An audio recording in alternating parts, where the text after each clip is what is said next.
Hindi Nobel story explainer channel पे आपका हार्दिक स्वागत है, जहां रोमांच, जादू, जज्बात एक साथ मिलकर रचती है एक ऐसा सफर जो आपका दिल को छू जाती है।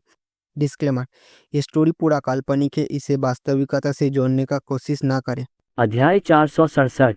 ये वास्तव में कालभक्ष वंश की जन्मजात जादुई शक्ति है। शशांक राव ने अपनी आंखों में कुछ आश्चर्य के साथ प्रतिक्रिया व्यक्त की। उन्होंने अभी भी आदित्य को कमाका पवित्र भगवान यू के लिए जीतना इतना आसान नहीं है। हर कोई यशवंत के लिए पसीना बहा रहा था। यदि आदित्य का हस्तक्षेप न होता तो यशवंत अब तक शायद समाप्त हो चुका होता। क्या आप जानते हैं कि यह कैसे करना है? यशवंत क्रोध से आग बबूला दिख रहा था। तो क्या हुआ? आदित्य को यशवंत को क्रोधित देखना अच्छा लगता था, लेकिन वह उसे मार नहीं पाता था। यही कारण है कि उसने जानबूझकर पानी छोड़ा। एक ही बार में सारी लड़ाई को सुलझाना बहुत मजेदार होगा। वह यशवंत के ताओवादी हृदय को कदम दर कदम हराना चाहता है। तुम बहुत परेशान करने वाले हो। यशवंत की आंखों में एक भयंकर भाव उभर आया। दुष्ट तलवार मैनुअल उसके द्वारा संचालित किया गया था और भयावह और दबंग तलवार ऊर्जा को लगातार जेंटलमैन की तलवार में डाला गया था। मुझे विश्वास नहीं है कि आप अभी भी इसे रोक सकते हैं। यशवंत ने दांत पीस लिए और फिर एक तेज छाया में बदल गया और उड़ गया। श्वाक पलक झपकते ही यशवंत आदित्य के सामने आ पहुंचा। तुरंत ही तलवारों के वार तेज हो गए, जो आदित्य के प्राणों तक पहुंच गए, जिससे किसी के लिए भी बचाव करना कठिन हो गया। वहां उपस्थित अधिकांश लोगों को यशवंत का पता स्पष्ट रूप से नहीं दिख रहा था। ये ईविल स्वॉर्ड मैनुअल का आतंक है। भयानक और प्रभावशाली तलवार ऊर्जा ने हवा को जमा दिया और फिर भयानक तलवार शक्ति सीधे भड़क उठी, जिसने पूरे प्रतियोगिता स्थल को तबाह कर दिया। हर किसी की दृष्टि अस्थायी रूप से अवरुद्ध हो गई थी। गुल्लू, पवित्र भगवान यू की तलवार बहुत भयानक है। लगता है आदित्य की जादुई शक्ति नष्ट होने वाली है। सबने आह भरी। वो फेईगुआंग अभी भी इस तलवार से डरता है। पता नहीं यशवंत ने तलवारबाजी कहाँ से सीखी। इतना क्रूर और खूंखार। जीत या हार कैसी है? सभी लोग आशा भरी निगाहों से अंगूठी की ओर देख रहे थे। मुझे नहीं पता कि इसमें कितना समय लगा, लेकिन शेष बची हुई शक्ति धीरे धीरे समाप्त हो गई। सटीक रूप से कहें तो वह निगल ली गई। मंच पर यशवंत जोर जोर से हाँफते हुए दिखाई दिए। उनका माथा पसीने से तर था। उन्होंने लगातार 3 वार किए, जिनमें काफी आध्यात्मिक शक्ति खर्च हुई। अब तो ये स्थिर हो जाना चाहिए, है न? यशवंत के मुंह के कोने पर गर्व भरी मुस्कान उभर आई। हालांकि वह जल्द ही हक्का बक्का रह गया, क्योंकि उसके सामने बैठा आदित्य स्थिर था। उसके कपड़े भी अस्त व्यस्त नहीं थे और उसके चारों ओर के काले छिद्र भी बरकरार थे। क्या? यशवंत के हाथ कांप रहे थे, मानो वह अब उस सज्जन की तलवार नहीं पकड़ सकता था। उसने दुष्ट तलवार मैनुअल का इस्तेमाल किया और अपनी पूरी ताकत से वार किया, लेकिन फिर भी वह निगल लिया गया। क्या कालभक्ष वंश की जन्मजात जादुई शक्तियां विकृत नहीं हैं? हे भगवान, ये वास्तव में बरकरार है। सभी प्रमुख सेनाओं के शक्तिशाली लोग हैरान रह गए। ये परिणाम उनकी अपेक्षा से बिल्कुल अलग था। पूर्वजों की विधि सचमुच शानदार है। त्रिलोक ऋषि ने अपने हाथ पीछे कर लिए और उन्हें बहुत गर्व महसूस हुआ। वह सोच रहा था कि क्या उसे अपना अंतिम नाम बदलकर ये रख लेना चाहिए। 3 कदम बीत चुके हैं, अब कार्रवाई करने की मेरी बारी है। आदित्य ने ब्लैक होल को हटाया, अपने शरीर पर जमी धूल को थपथपाया और व्यंग्यात्मक लहजे में कहा, मुझे धूल से ढकने के अलावा तुम और क्या कर सकते हो? ये सुनकर यशवंत के पैर कमजोर पड़ गए। ऐसा लग रहा था जैसे उसने भी कुछ ऐसी ही बातें सुनी हों। मुझ पर लार टपकाने के अलावा तुम और क्या करोगे? हाँ, उसकी पत्नी वानजुन ने उसे बताया। तब से वानजुन ने उसे छोड़ दिया। नहीं, चुप रहो, यशवंत ने सिर हिलाकर डांटा। हालांकि उसका दाव दिल कांपने लगा है, यह उसका आंतरिक दानव है। लेकिन भले ही वह बुरे कौशल का अभ्यास करता था, फिर भी वह आदित्य के सामने कुछ भी नहीं था और वह आदित्य को चोट भी नहीं पहुंचा सकता था। ईश्वर अन्यायी है, यशवंत मन ही मन दहाड़ा। Tap tap tap. आदित्य अपने होठों पर संतुष्ट मुस्कान लिए यशवंत की ओर चला। यशवंत तलवार पकड़ने में भी असमर्थ हो गया था। पवित्र प्रभु, अपने ताओवादी मन को स्थिर करो, महान एल्डर चेन जियामू ने याद दिलाया। अपने ताओवादी हृदय को स्थिर करो, हाँ, स्थिर करो। यशवंत ने जागते रहने की बहुत कोशिश की। आदित्य पहले ही उसके सामने आ चुका था और फिर उसने अपने हाथों को हथेलियों में लेकर तेजी से धक्का दिया। एक साधारण सा दिखने वाला ताड़ का पेड़ रास्ते में जगह को विकृत और विकृत बना देता है। मैं ब्लॉक करता हूँ। यशवंत ने अपने शरीर में बची हुई सारी शक्ति एकत्रित की और फिर उसे जुंजी तलवार में डाल दिया और उसे अपने सामने मजबूती से रोक दिया। क्या तुम 50 साल के कौशल के साथ मेरे मुंह को रोक सकते हो? आदित्य घृणा से मुस्कुराया। उसने झूठ नहीं बोला। उन्हें प्रैक्टिस करते हुए अभी लगभग 50 वर्ष ही हुए हैं। 50 साल का कौशल? क्या तुम मजाक कर रहे हो? 50 साल के कौशल से तुम क्या कर सकते हो? सभी को लगा कि उन्होंने गलत सुना है। यहाँ उपस्थित बलवान पुरुष मूलतः 1 लाख वर्ष से कम समय तक जीवित रहे हैं। उनके लिए 50 वर्ष वास्तव में बहुत कम है और हो सकता है कि वे 50 वर्ष से भी कम समय तक एकांतवास में रहें। आपको केवल 50 वर्षों के कौशल की आवश्यकता है। इससे इसे रोका जा सकेगा। यशवंत को राहत महसूस हुई। बूम! हालांकि जब आदित्य की हथेलियां नीचे गिरीं तो भयानक हथेली की हलचल अचानक भड़क उठी। उसके सज्जन की तलवार हिंसक रूप से कांप उठी, फिर तलवार की रोशनी मंद हो गई और अगले ही पल वह उड़ गई। एक शक्तिशाली हथेली उसके ऊपर गिर रही थी जो लगातार उसके शरीर पर प्रहार कर रही थी। पफ! यशवंत के शरीर पर अचानक हथेली का निशान उभर आया और उसने मुंह में गाढ़ा खून थूक दिया और रिंग से बाहर उड़ गया। तीव्र दर्द के कारण यशवंत कोमा में चले गए। बूम! तभी यशवंत जोर से जमीन पर गिर पड़ा और जमीन पर एक गहरा गड्ढा बन गया। पूरा प्रतियोगिता स्थल शांत था और पिंग गिरने की आवाज सुनाई दे रही थी। अंत! ये खत्म हो गया। यशवंत हार गया। सभी लोग थोड़ा देर से आए। पवित्र प्रभु चेन जियामू और अन्य लोग जल्दी से दौड़े, लेकिन यशवंत गंभीर रूप से घायल हो गया और उसने कोई प्रतिक्रिया नहीं दी। ये बहुत उबाऊ है ना? मास्टर ने तो अपनी आधी कुशलता भी इस्तेमाल नहीं की। कालभक्ष ने बहुत निराश होकर अपना सिर हिलाया। नेता का पद हमारा है। वीर और अन्य लोग गर्व से मुस्कुराए।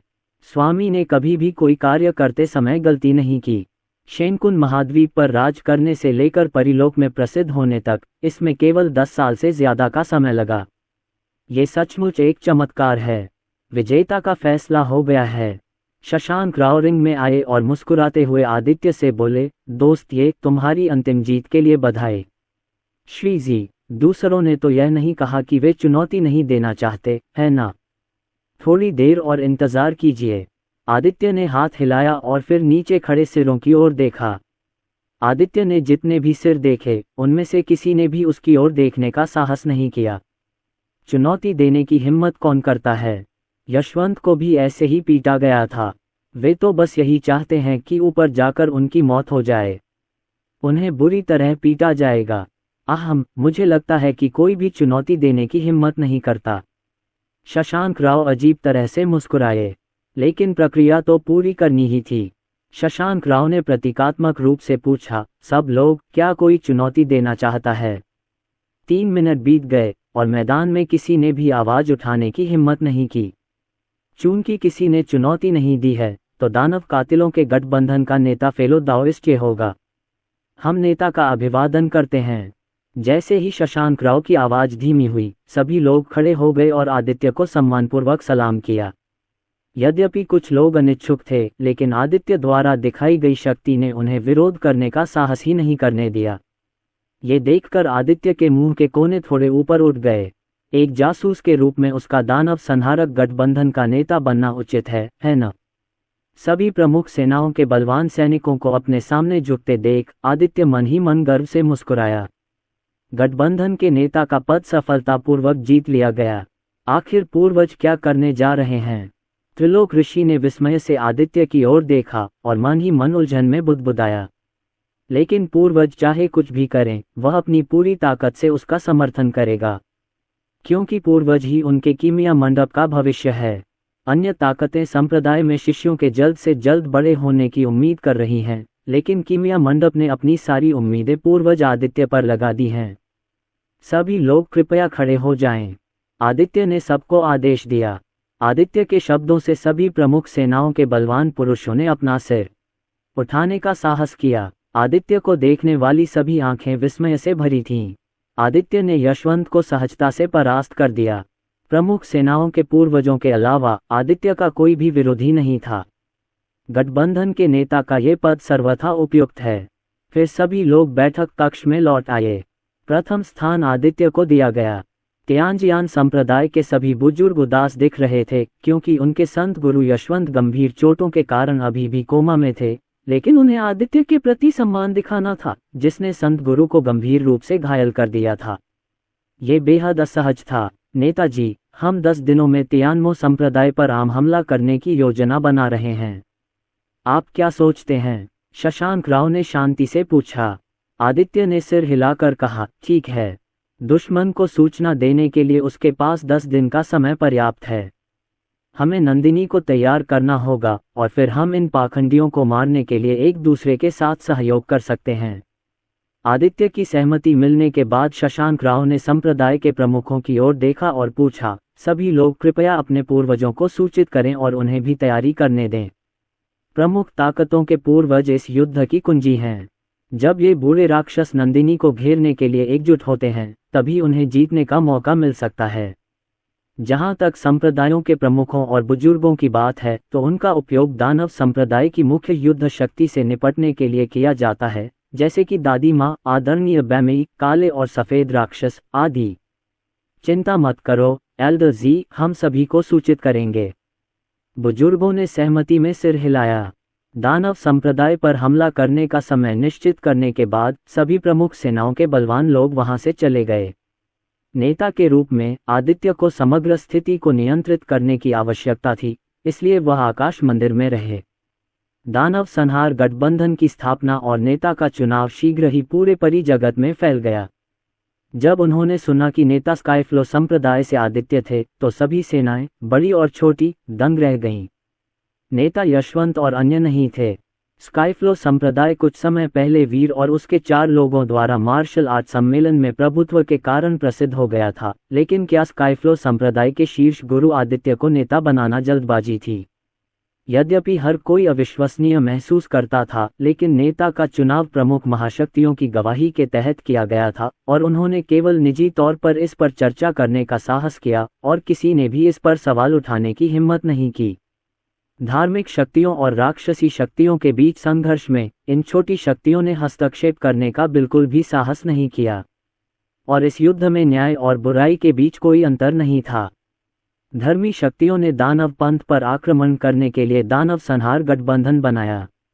ऊपरी तौर पर इसका उद्देश्य स्वर्ग की ओर से न्याय लागू करना था, लेकिन वास्तव में इसका उद्देश्य नंदिनी से अमरता का अमर ताबूत छीनना था। यदि वे वास्तव में स्वर्ग की ओर से न्याय लागू करना चाहते हैं तो उन्हें दुष्ट राक्षसों से निपटने के लिए हाथ मिलाना चाहिए। दुष्ट राक्षस खून के प्यासे और क्रूर थे। कितने लोगों की बेरहमी से हत्या की गई। हालांकि प्रमुख महाशक्तियों और 8 प्राचीन कुलों ने दुष्ट राक्षसों की ओर से आंखें मूंद लीं और उन्हें लोगों का वध करने दिया। परिलोक में कोई निष्पक्षता और न्याय नहीं है, केवल लालच और स्वार्थ है। प्राचीन वंश गुप्त परिवार एक स्वतंत्र स्थान पर स्थित है। चारों ओर देखने पर प्राचीन और विचित्र मंडप जमीन से ऊपर उठते दिखाई देते हैं। यहाँ अनगिनत चोटियां भी हैं और कबीले के शिष्य चोटियों पर अभ्यास करते हैं। इस जगह को परिलोक कहना कोई अतिशयोक्ति नहीं होगी। मुख्य हॉल में परिवार की मुखिया मीरा गुप्ता लाल रंग की पोशाक पहने हुए थीं। हालांकि वे 1 लाख से भी ज्यादा साल जी चुकी थीं, फिर भी उनका चेहरा कोमल और नम था। उनकी खूबसूरत आंखें आकर्षण से भरी थीं और उनका भरा हुआ शरीर और सुडौल शरीर लाल पोशाक में उभर कर आ रहे थे। वह अपनी कुर्सी पर पीछे झुक गई और आलस्य से सुनने लगी। परिवार के मुखिया, धर्मी ताकतों ने हाल ही में दानव संहार गठबंधन का गठन किया है और दानव पंथ पर एक सामान्य हमला शुरू करने की तैयारी कर रहे हैं। इसका उद्देश्य अमरता के अमर ताबूत के लिए प्रतिस्पर्धा करना होना चाहिए। बुजुर्ग गुप्ता हुआई ने रिपोर्ट दी। वह परिवार के मुखिया की ओर सीधे देखने की हिम्मत नहीं कर पाया, क्योंकि उसे डर था कि वह नियंत्रण खो देगा और अपना धैर्य खो देगा। परिवार की मुखिया ने कभी शादी नहीं की है और अब तक कुंवारी है, तथा हर समय एक परिपक्व महिला का आकर्षण बनाए रखती है। अमरता का अमर ताबूत। मीरा गुप्ता की सुंदर आंखें धीरे धीरे खुलीं और उनकी आंखों की गहराई में चमक उठी। उन महाशक्तियों में उसकी कोई रुचि नहीं थी, लेकिन अमरता के अमर ताबूत का प्रलोभन उसे अप्रतिरोध्य था।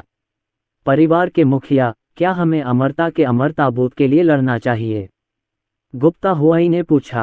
मीरा गुप्ता मंद मंद मुस्कुराई, मानो वह सबको मोहित कर सकती हों। भले ही हमारा गुप्ता परिवार इसमें भाग न ले, लेकिन अन्य परिवार इस अवसर को नहीं छोड़ेंगे। मैं समझता हूँ। गुप्ता हुआई ने सिर हिलाया, क्योंकि उन्हें पता था कि क्या करना है। वैसे एल्डर हुआई, क्या मेरे जादुई हथियार का कोई ठिकाना है? जादुई हथियार की बात करते हुए मीरा गुप्ता का चेहरा लाल हो गया। ये सुनकर गुप्ता हुआई भी थोड़ा शर्मिंदा हुआ, क्योंकि परिवार के मुखिया का जादुई हथियार एक लाल बेली बैंड है। घर जाओ, अभी तक कोई खबर नहीं है।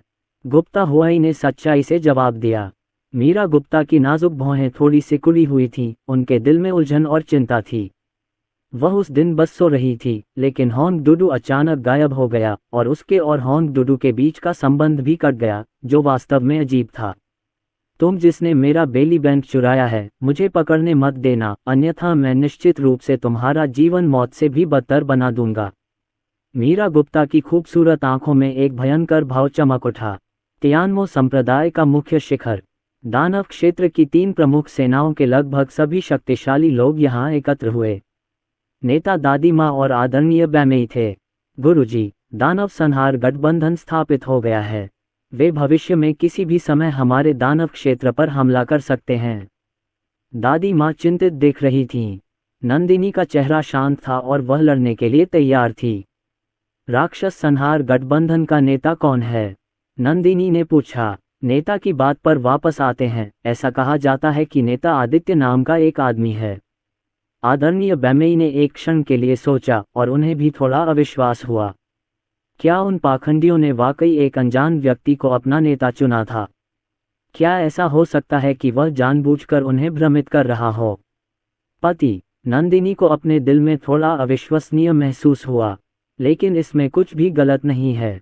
पहले तो वीर और बाकी लोगों ने मार्शल आर्ट कॉन्फ्रेंस में दबदबा बनाया, और अब दानव संहार गठबंधन की नेता का नाम भी उसके पति जैसा ही है।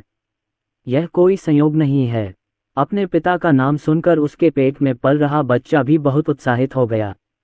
यद्यपि वह अभी तक पैदा नहीं हुई है, वह 20 वर्षों से अधिक समय से अपनी मां के गर्भ में है और उसने अपनी चेतना विकसित कर ली है। पति जी, आपने ये कैसे किया? नंदिनी मंद मंद मुस्कुराए। ये देखकर सभी लोग थोड़ा उलझन में पड़ गए।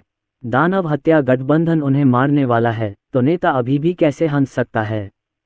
3 दिन बाद दानव संप्रदाय को एक पत्र भेजा गया, लेकिन जो व्यक्ति संदेश देने आया था वह एक नश्वर व्यक्ति था जिसमें कोई साधना नहीं थी। मुख्य हॉल में वह व्यक्ति भय से कांपते हुए जमीन पर घुटनों के बल बैठ गया। गुरुजी, नेताजी, मैं सचमुच कुछ नहीं जानता। ये पत्र मुझे काले चोगे वाले एक आदमी ने दिया था। उस समय मेरी माँ मर रही थी। काले चोगे वाले आदमी ने कहा था कि वह मेरी माँ को बचा सकता है, लेकिन शर्त ये थी कि यह पत्र भेज दो। उस नश्वर की आवाज कांप रही थी और वह सिंहासन पर बैठी नंदिनी की ओर सीधे देखने का साहस नहीं कर पा रहा था। पत्र यहाँ लाओ, नंदिनी ने दादी माँ को आदेश दिया। दादी माँ थोड़ी हिचकिचाईं। उन्हें डर था कि कहीं इसमें धोखाधड़ी तो नहीं है, लेकिन नेता ने कहा था, इसलिए उसे आज्ञाकारी रूप से उसकी बात माननी थी। लेकिन उसने हवा से पत्र प्राप्त करने के लिए एक मानसिक नोट बनाया और फिर निर्देश के लिए पूछा, मास्टर, कृपया बूढ़ी औरत को आपके लिए इसका परीक्षण करने दें। नंदिनी ने हाथ हिलाकर कहा, कोई ज़रूरत नहीं है। फिर पत्र सीधे नंदिनी के हाथों में आ गया, क्योंकि इस पत्र में उसे अपने पति की सांस महसूस हुई थी। नेता, दादी माँ और भगवान बैमेई एक दूसरे को देखकर सोच रहे थे कि नेता इतने लापरवाह कब हो गए। पिछला नेता स्पष्टतः बहुत सतर्क था। वे यही कहते हैं, एक गर्भावस्था आपको 3 साल के लिए मूर्ख बना देती है ना? नंदिनी ने पत्र खोला और उसे पढ़ते ही उसके होठों पर फिर से मुस्कान आ गई। दादी माँ, आदरणीय बैमेई और अन्य लोग अधिकाधिक भ्रमित हो गए। इस पत्र में वास्तव में क्या लिखा है? इसके बाद नंदिनी ने पत्र रख दिया और उसके होठों पर इतनी कोमल और उज्ज्वल मुस्कान थी जो पहले कभी किसी ने नहीं देखी थी। इस अंतरिक्ष वलय में कुछ धन और अमृत है, इसे ले लो। अब से एक पत्नी खोजो और अपनी माँ का सम्मान करो। नंदिनी ने अपनी आस्तीनें लहराईं और एक अंतरिक्ष अंगूठी एक नश्वर के हाथों में आ गिरी। हालांकि वह नश्वर है, फिर भी उसे अमरता की दुनिया के अंतरिक्ष वलयों के बारे में कुछ कुछ पता है। कहा जाता है कि एक छोटी सी अंगूठी गांव के 1 दर्जन सुअरों को समाहित कर सकती है। अमर, अमर, ये बहुत मूल्यवान है, मैं इसे स्वीकार करने का साहस नहीं कर सकता। उस नश्वर ने अंतरिक्ष वलय को पकड़ रखा था और वह इतना उत्साहित था कि वह मुश्किल से बोल पा रहा था। मैंने सोचा था कि मैं दानव पंथ में जाकर मौत से बच सकता हूँ, लेकिन ये दानव पंथ उतना डरावना नहीं लगता जितना मैंने सोचा था। और यह नेता काफी दयालु है। इसे ले लो, ये संसाधन एक अमर साधक के लिए बाल्टी में एक बूंद है। दादी हुआ, उसे स्वयं वापस ले चलो। नंदिनी ने दादी माँ को इशारा किया। हाँ नेताजी, दादी माँ ने झुककर आदेश स्वीकार कर लिया। चलो, मैं तुम्हें वापस ले चलूंगा। ये पहली बार है कि दादी माँ किसी नश्वर के साथ इतना धैर्यवान रही हैं। बहुत बहुत धन्यवाद अमर। मैं अपनी माँ की ओर से अमर देवताओं को धन्यवाद देता हूँ और मैं अपनी भावी पत्नी की ओर से अमर देवताओं को धन्यवाद देता हूँ। नश्वर ने उत्साहपूर्वक उसे धन्यवाद दिया। पता चला कि उसकी माँ गंभीर रूप से बीमार थी, वह बेहद गरीब था और उसका जीवन यहीं समाप्त हो गया। लेकिन काले वस्त्र वाले आदमी के आगमन ने उसका जीवन बदल दिया। न केवल उसकी माँ की बीमारी ठीक हो गई, बल्कि उसे बहुत सारा धन भी मिला, जो 7 पत्नियों से विवाह करने के लिए पर्याप्त था। गांव में जमींदार ने सप्ताह के 7 दिन 7 पत्नियां रखीं और उनकी पत्नियां हर दिन एक जैसी नहीं होती थीं। उन औरतों के बड़े बड़े नितंब और पतली कमर होती है और उनके पूरे बदन से रूजे और गौचे की खुशबू आती है। गांव के लगभग हर मर्द का सपना यही होता है, लेकिन उनके जैसे साधारण लोगों के लिए पत्नी से शादी करना तो दूर की बात है, अगर वे उसे दूर से भी देखेंगे तो उन्हें डांट पड़ेगी। लेकिन अब हालात बदल गए हैं और उसका भाग्य बदल जाएगा। सभी मृतकों को विदा करने के बाद दादी माँ मुख्य हॉल में लौट आईं। दादी जियानहुआ के वापस आने के बाद नंदिनी ने आधिकारिक तौर पर घोषणा की, दानव संहार गठबंधन 10 दिनों में हमारे स्वर्गीय दानव संप्रदाय पर एक सामान्य हमला करेगा। मैं उनके लिए एक खाली शहर की योजना का उपयोग करने जा रही हूँ। महल में 1 दर्जन से अधिक लोग उसके विश्वासपात्र थे, इसलिए नंदिनी ने सीधे अपनी योजना बता दी। अब से 10 दिन बाद। नेताजी, क्या ये खबर विश्वसनीय है? क्या ये वह पत्र हो सकता है? दादी माँ और अन्य लोग एक दूसरे की ओर देखने लगे, उन्हें थोड़ा संदेह हुआ। ये खबर पूरी तरह सत्य और विश्वसनीय है, आप इस बारे में निश्चिंत रह सकते हैं। नंदिनी की खूबसूरत आंखों में आत्मविश्वास की चमक चमक उठी। वह पत्र मेरे पति ने अपनी मानसिक शक्ति से उत्कीर्ण किया था और किसी अन्य के लिए उसे पुनः उत्कीर्ण करना असंभव था। आदित्य की योजना के अनुसार उसने एक खाली शहर की योजना बनाने के लिए आंतरिक और बाहरी रूप से दानव संप्रदाय के साथ सहयोग करने की योजना बनाई और फिर दरवाजा बंद कर दिया और इन धर्मी पाखंडियों को मारने के लिए कुत्तों को पीटा। नेता के दृढ़ संकल्प को देखकर सभी के पास सहमति में सिर हिलाने के अलावा कोई विकल्प नहीं था। नेता के चरित्र को देखते हुए उसे ऐसा कुछ भी नहीं करना चाहिए जिसके बारे में वह निश्चित न हो। नेताजी, यदि समाचार विश्वसनीय भी है, तो क्या हमारे लिए शहर का द्वार खोलकर उन्हें अंदर आने देना जोखिम भरा है? आदरणीय बैमेई ने एक क्षण सोचा और अपनी शंका व्यक्त की। बैमेई की बात बेतुकी नहीं है। एक बार उन्हें शहर के द्वार में घुसने दिया गया तो उन्हें बाहर निकालना थोड़ा मुश्किल होगा। दादी माँ ने सहमति जताई। काले और सफ़ेद राक्षस तथा अन्य लोगों के चेहरे भी थोड़े गंभीर थे और उन सभी को लगा कि नेता का कदम बहुत जोखिम भरा था। यदि रक्षात्मक संरचना आपको नहीं रोक सकती, तो वह उन पाखंडियों को कैसे रोक सकती है? नंदिनी ने दादी माँ और आदरणीय बैमेई को भारी व्यंग्य के भाव से देखा। ये सुनकर दादी माँ और आदरणीय बैमेई शर्मिंदा दिखे। 5 साल पहले की बात याद करो, वे सम्राट को आत्मसमर्पण के लिए मजबूर करने के लिए सेना में शामिल होना चाहते थे। अगर उस समय वे नहीं रुके होते, तो दानव संप्रदाय की रक्षा पंक्ति को भेदना उनके लिए मुश्किल नहीं होता। स्वर्गीय दानव संप्रदाय की रक्षात्मक संरचना दानव संहारक गठबंधन की सेना को रोक नहीं सकती।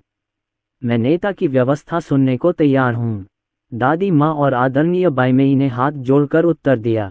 अब जबकि नेता ने निर्णय ले लिया है, तो उन्हें उन पाखंडियों से अंत तक लड़ने के लिए पूरी तरह तैयार रहना चाहिए। नंदिनी ने महल के बाहर देखा, उसका चेहरा शांत और स्थिर था, उसकी सुंदर आंखों में उग्रता की झलक थी। इस बार वह और उसका पति मिलकर उन बूढ़े राक्षसों को भारी कीमत चुकाने के लिए काम करेंगे। 10 दिन पलक झपकते ही बीत गए। प्रमुख सेनाएं पुनः एकत्रित हुईं और नेता आदित्य के नेतृत्व में दानव लोक की ओर चल पड़ीं। शशांक राव जैसे पूर्वज अंधेरे में छिप गए और सेना का पीछा करते हुए दानव लोक तक पहुंच गए। 14 महाशक्तियां, जिनकी कुल संख्या लाखों में थी, चुपचाप दानव लोक में प्रकट हुईं। विशाल दानव क्षेत्र को देखकर सभी की आंखें और अधिक उग्र हो गईं। नेता, हम दानव क्षेत्र में प्रवेश करने वाले हैं। इस बार धर्मी ताकतें मिलकर दानव पंथ के अवशेषों को पूरी तरह से खत्म कर देंगी। वो फेगुआंग और अन्य लोग आदित्य के पीछे पीछे आए और आत्मविश्वास से कहा, यशवंत की चोटें अभी तक ठीक नहीं हुई हैं और वह आदित्य के प्रति आक्रोश और भय से भरा हुआ है। लेकिन अब आदित्य दानव संहारक गठबंधन का नेता है और उसे आदित्य की व्यवस्था का पालन करना होगा। सौभाग्य से पूर्वज लिन वेई की भी यहाँ हैं। अगर वे स्वर्गीय दानव संप्रदाय में घुसकर अमरता के अमर ताबूत पर कब्जा कर लेते हैं तो उनके स्वर्गीय तलवार संप्रदाय के पास अभी भी हालात बदलने का मौका होगा। यद्यपि उन्होंने एक गठबंधन बनाया है, लेकिन प्रत्येक सेना के अपने गुप्त उद्देश्य हैं और उनका लक्ष्य अमरता के अमर ताबूत पर कब्जा करना है। हाँ, तुम ठीक हो। इस बार स्वर्गीय दानव संप्रदाय समाप्त हो गया है। आदित्य मुस्कुराया, लेकिन मन ही मन उसने कहा, देखो मैं तुम्हें कैसे मारूंगा। भाइयों, राक्षस संप्रदाय के अवशेषों को मिटाने का अवसर आ गया है। यदि आप प्रसिद्ध होना चाहते हैं तो मेरे पीछे आओ। इस बार हम निश्चित रूप से इतिहास में दर्ज हो जाएंगे। आदित्य ने सबसे पहले सभी को प्रोत्साहित किया। ये सुनकर सभी की आंखें गर्म हो गईं और उन्होंने अपने हाथों में जादुई हथियारों को कसकर पकड़ लिया और वे पहले से ही थोड़े अधीर थे। शुल्क। जैसे ही आदित्य की आवाज गिरी, लाखों सैनिक शक्तिशाली तरीके से दानव क्षेत्र में घुस गए।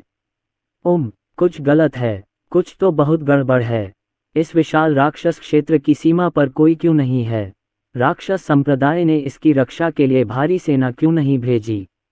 जैसे ही वे राक्षसी क्षेत्र में दाखिल हुए, प्रमुख सेनाओं के शक्तिशाली लोगों को एहसास हुआ कि कुछ गड़बड़ है। इसमें सचमुच कुछ असामान्य बात है।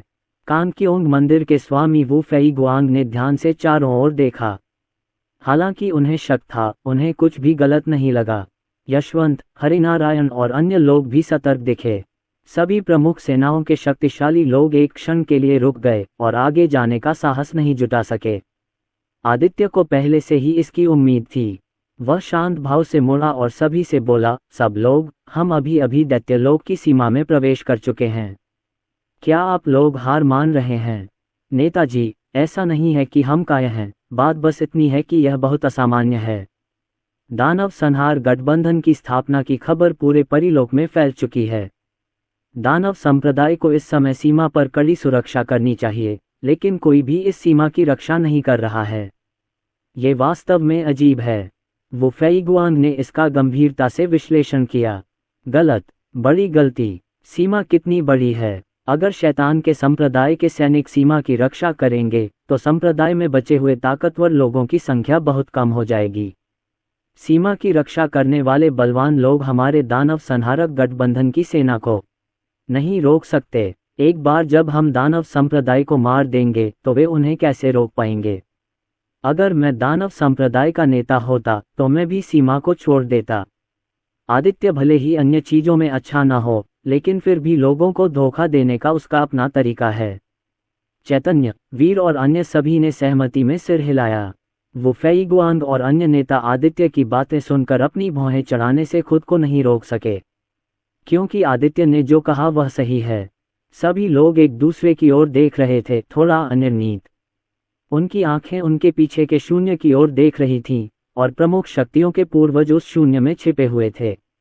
यद्यपि आदित्य गठबंधन का नेता है, फिर भी प्रमुख शक्तियां अपने पूर्वजों के चेहरे के आधार पर कार्य करती हैं। नेता ने जो कहा वह अनुचित नहीं है। राक्षस संप्रदाय जानता था कि वह हमसे मुकाबला नहीं कर सकता, इसलिए उसने सीमा को छोड़कर भारी सैनिकों के साथ संप्रदाय की रक्षा करने का फैसला किया। ये बिल्कुल उचित है, कांगक्योंग मंदिर के पूर्वज शशांक राव ने कहा। उनके जैसे पुराने राक्षसों की धारणा के अनुसार सीमा के बारे में वास्तव में कुछ भी असामान्य नहीं था।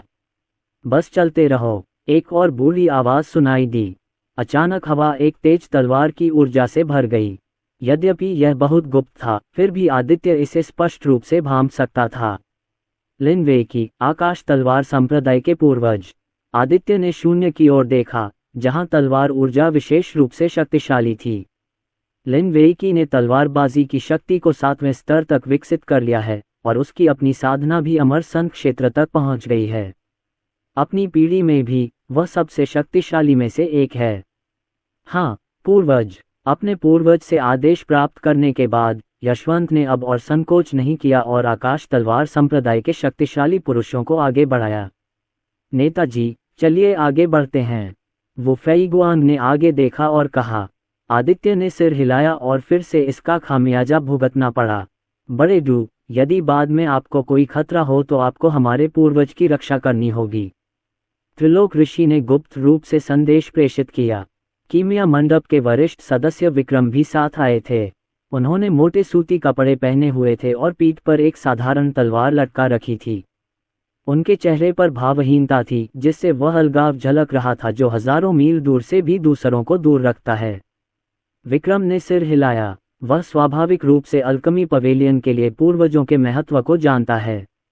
एक अमर स्तर का पूर्ण कीमियागर, पूरे अमर संसार में एकमात्र। जैसे जैसे वे दानव क्षेत्र में गहराई तक जाते हैं, हर कोई दानव संप्रदाय के मुख्यालय के करीब पहुंचता जा रहा है। लेकिन रास्ते में आश्चर्यजनक रूप से शांति थी, एक भी व्यक्ति दिखाई नहीं दे रहा था। यह अजीब है, क्या दानव पंथ के सभी लोग इतने बड़े दिल वाले हैं? वो फेईगुआंग ने भौहें चढ़ाईं, और अगर वह आगे चलता तो वह वास्तव में दानव संप्रदाय के मुख्यालय तक पहुंच जाता। क्या ये बहुत सहज नहीं है? हालांकि नेता ने एक शब्द भी नहीं कहा और बस आगे बढ़ गया जैसे कि दानव संप्रदाय उसका घर था। उसके पीछे खड़े पूर्वज ने कुछ नहीं कहा। यद्यपि वो फेईगुआंग और अन्य लोगों को थोड़ी बेचैनी महसूस हुई, फिर भी वे रुके नहीं। अतः सभी लोग बहुत आसानी से दानव संप्रदाय के द्वार पर पहुंच गए। जैसे ही वे यहाँ पहुंचे, सभी लोग दंग रह गए। क्या शहर का द्वार सचमुच खुला है? इसके अलावा शहर की दीवार पर एक लाल बैनर लगा है जिस पर लिखा है, दानव संहार गठबंधन के सभी नायकों का स्वागत है।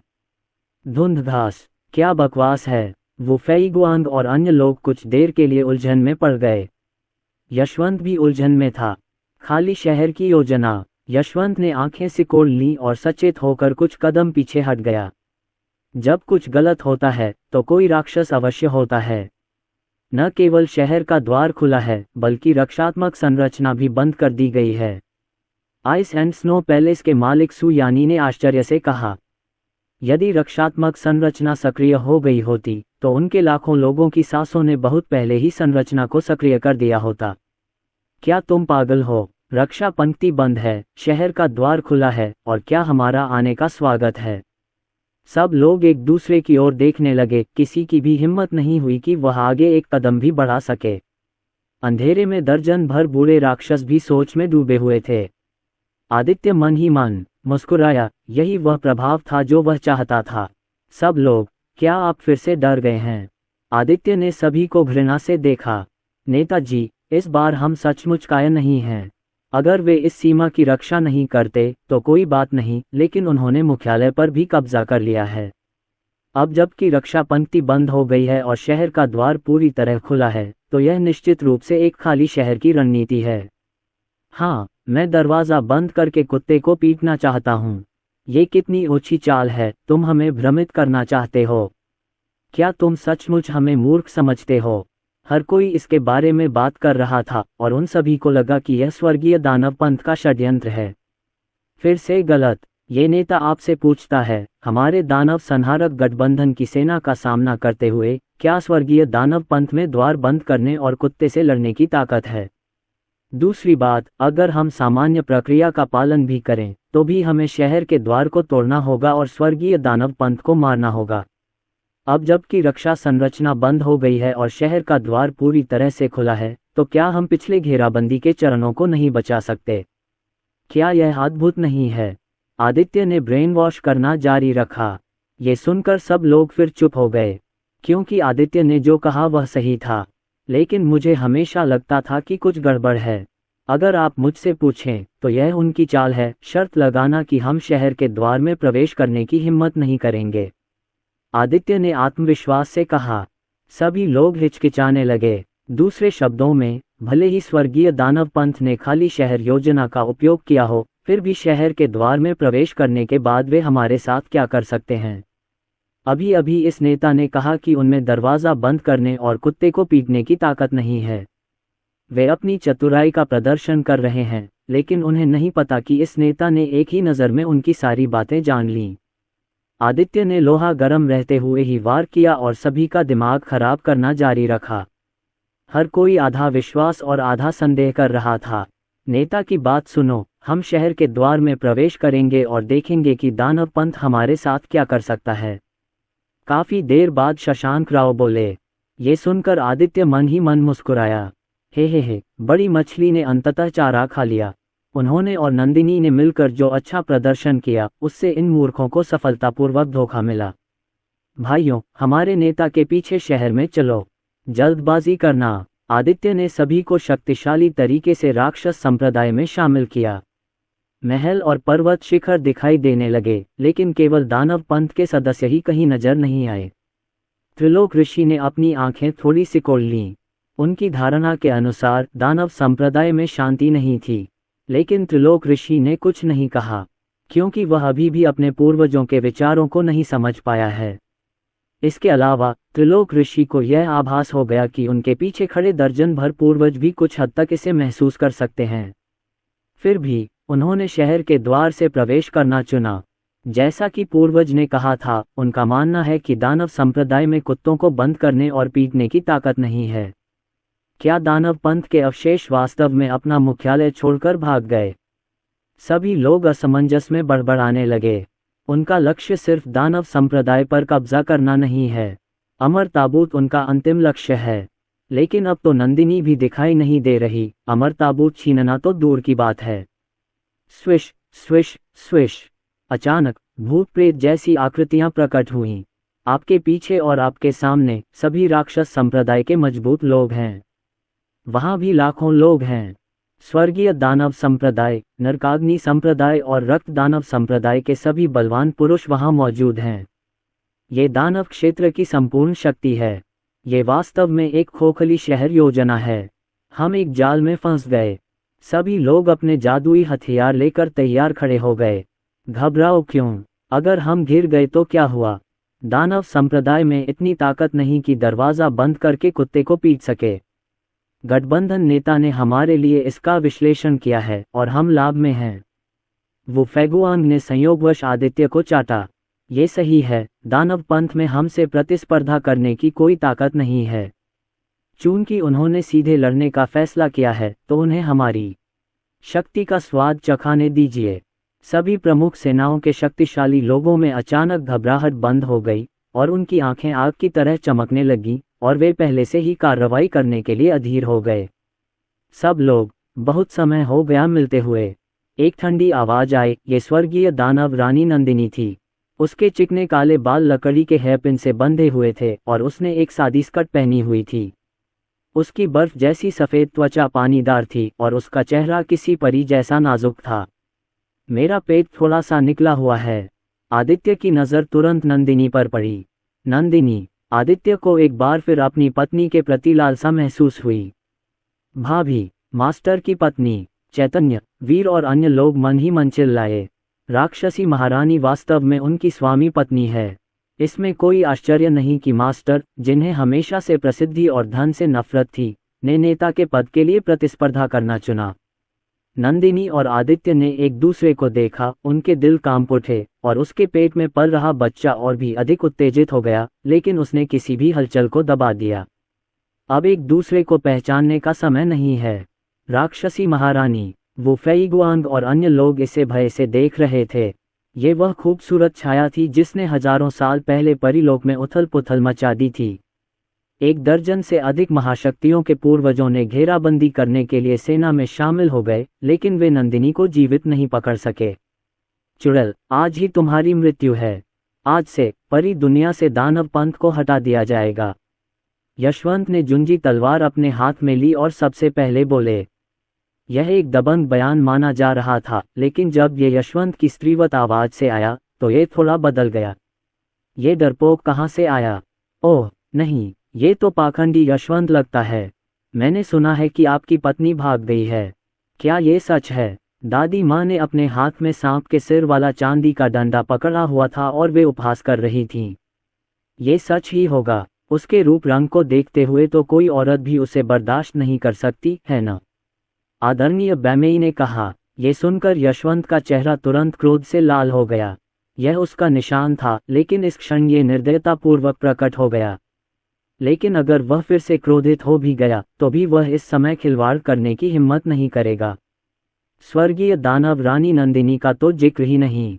यहाँ तक कि दादी माँ और आदरणीय बैमेई, उनमें से कोई भी उसे हराने के लिए पर्याप्त है।